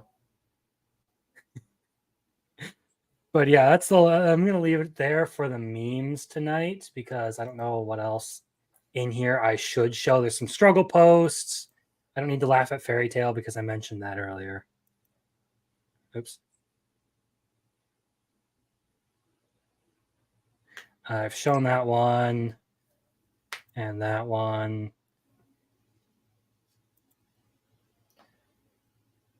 This one and that one. Yep. But yeah, dude. Oh, there is one more thing I do want to show you, and it is absolutely a fucking like unhinged. No, stop. I'm lagging. An unhinged comment on one of my most recent YouTube videos. Oh, let's go. Yeah, dude, this is this is genuinely some like insane shit. So if it'll load, because my YouTube is being or my stream's starting to be a bitch. So let's go to comments. It should be like one of the first one. Okay, yeah, here we go. And I'm just going to share my creator suite. So this goes with the video I made called A Tale of Two Protagonists. And it's basically I was talking about Rudius, Grey Rat, and Subaru. You just dropped, so this person got right. What? You just dropped part 3, right? Part 3 was last week. This week I put up the full thing as like one video. Right. And it's doing pretty well. So this person did not like what I had to say about Rudius. First of all, I know you're rage baiting, but I'm falling for it anyway. So you can tell how not smart I am. Please engage with good faith. Are you rage baiting though? I'm not. What I said was basically Rudius Grey Rat is a well-written character. I'm not condoning his actions. He's definitely guilty of a lot of fucked up shit, and he can make people really uncomfortable, but he's a great character. And I was spending today rewatching the second part of Jobless Reincarnation Season 2, and the scene where he goes in to like try and comfort his younger sister when she's like shutting herself away in her room to like try and like encourage her to get out of it and like not waste her time locking herself away. That was such a good episode. Right. Anyway, I probably won't care about any negative comment / real critique of your argument thesis from a perspective of someone casually enjoying the beautiful medium of anime and light novel. Rudius' actions in the anime itself is the reason why people don't like him, nothing else. He has the mind of a 40-year-old man. He's not just a pervert, he's a pervert that comes from our world. He tries to assault his cousin. I'm reading this word for word, by the way. And I don't know if I have to say this or say this no matter how many times men say this, it will never be true. A child can never consent. I never said they couldn't. I never said that a child could consent. Yeah. These terrible values and ways of treating women like this are treated as wrong or things that Rudius needs to change or part of his redemption arc. It's okay because he's an otherworlder. He's in another world, sorry. That isn't a good redemption story. It's just a power fantasy. No, it's not a power fantasy because this man gets beat up in a lot. Yeah, I was going to say. Why would a normal person want to watch this? Because it's a good story, even though it deals with some heavy and uncomfortable topics. An ounce of interest in person growth. Sorry, this is like I'm losing brain cells with every word I read. regular people with various backgrounds and daily struggle who are victim of half the things have done. Why would they want to watch him be better? Unless you're a straight man who doesn't value women, so a lot of what this character does doesn't bother you. Pretty And sure to he finish touched my on the fact that he does some fucking fucked up shit. Yeah, no, like that's the whole point of the series is Rudy is scum. But even scum can do better if they're given a second chance. That's kind of the whole moral of the series. And to finish off my very dumb yap session, yeah, thank you, please. Mushoku Tensei main protagonist who had magic powers not only did nothing about slavery, but okay it. So him basically adopting a slave girl or taking in a slave girl, feeding her, treating her like she's part of the family, and giving her a skill that will help her in life is a bad thing because he didn't, just start blowing shit up and try and stop slavery. He comes from our world where many different demographic of people were enslaved. I haven't finished the light novel yet. Some please inform me if you stopped slavery as part of his redemption arc. If he doesn't, he pretty shit protagonist. All right. I just gotta say something real quick. Every person that says, well, if I lived during those times, I would do this. The fuck you would. Right? The fuck you would. It would be normal for you. And you would do the exact same shit that anybody else would have been doing at that time. And if you're just sent there, right? If you were sent there from today with your thoughts, right? I dare you to walk up to any plantation owner or any Egyptian lord or any Hun and tell them how you feel and see what happens. Well, here's the thing. I'm going to say something that's probably going to get clipped by like Ronnie or something, but the concept of slavery in and of itself wasn't inherently an evil idea. Basically, what it was a way to pay back your debts. That's what slavery was. That's the concept, yeah. And that's in Mushoku Tensei. In this instance that they're talking about, this girl and her parents were sold into slavery to pay their debts. That's why Rudius ends up buying her specifically, because he feels like it would be best to get someone who's young, who can be like taught a skill very easily. And he feels bad seeing her in these conditions. Well, look at Anakin Skywalker. Like obviously terrible, but Anakin never freed all the slaves. Yeah. So obviously slavery, like nowadays, we don't want people enslaved. But in the American version of slavery, which we're talking about indentured servitude here, American slavery, that was a completely different beast. And it evolved out of greed and a court ruling that basically said that the person in charge of the indentured servant could determine when and where he wanted to allow that person to be free of their debt. Right. Well, you don't have to even just talk about America. Like the Egyptians had slaves because they conquered. The Romans had slaves because they conquered. The Huns, like Attila the Hun and his whole crew, they had slaves because they conquered.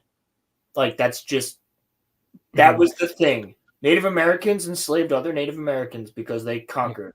So do African tribes. Yeah, African. The issue of slavery is one that's a lot more complex than just slavery is wrong. Obviously, like just sitting there subjugating people, morally wrong. Yeah, we'll agree with that. But the idea of indentured servitude, which was kind of what was happening here, is completely different. That's just how it goes. Hey, if you go to a restaurant and you can't pay, they'll make you fucking wash the dishes. They should. Yeah, I actually met some guys in like creative writing classes and stuff who went over stuff like that, who had stories like that about how his aunt like ditched him after like a meal that she took him out for, so he ended up having to like wash dishes and stuff to pay for the meal. As you should. People work for that shit. Pay your dues. But yeah, I mean, this person really missed the entire point of my video with that comment, which is why I bring it up. Why I think it's so hilarious. And Right. honestly, judged by their language, they are probably a really angry um, autistic lesbian. Yeah. In California, you can steal up to 1K. Yeah. Yeah. And it But sucks. And again, I'm glad I don't live the in point of the California. video was the point of the video was that Rudius is a bad person at the beginning of the series. You're not supposed to identify with any of his actions. I mean, I need to, for an upcoming video, I do need to read a couple volumes of Mushoku Tensei to verify a situation, particularly with the grooming allegations about like Rudy planning to groom Sylphie and all that stuff before he's sent away. There's a lot of stuff that gets thrown around out there. You don't really give that get that impression with the anime, but we'll get back to that. Either way, you're not supposed to support those actions. You're supposed to it's supposed to earn him some scorn. And the idea is we're taking like the worst kind of protagonist you can find and turning him into a normal guy who loves his family, who's committed to his wife, who is generally doing good things. Like I was saying earlier, when Rudy goes out of his way to try and help his sister because he hears she's locked herself up in her dorm room and she won't come out. Right. He immediately assumes that it's bullying. He goes to her class and he starts like trying to get to the bottom of who's bullying her. And then he comes to find out that it's just the fact that everyone is comparing her to him the whole time. And he feels absolutely awful that she's having this rough time at school because of him.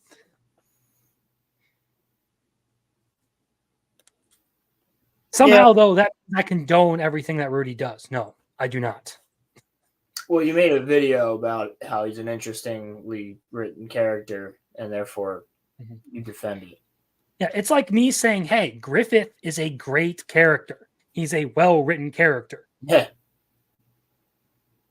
But I don't fucking condone what he did during the eclipse. I can say the same straight thing up horrendous. About freaking Gollum and Smeagol in Lord of the Rings. He's a very well-written character, but he does horrible things in the books. Yeah. He eats children. Yeah.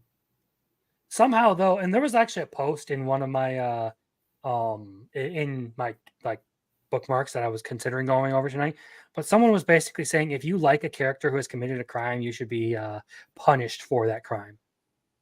So what happens if I like Emperor Palpatine? Right?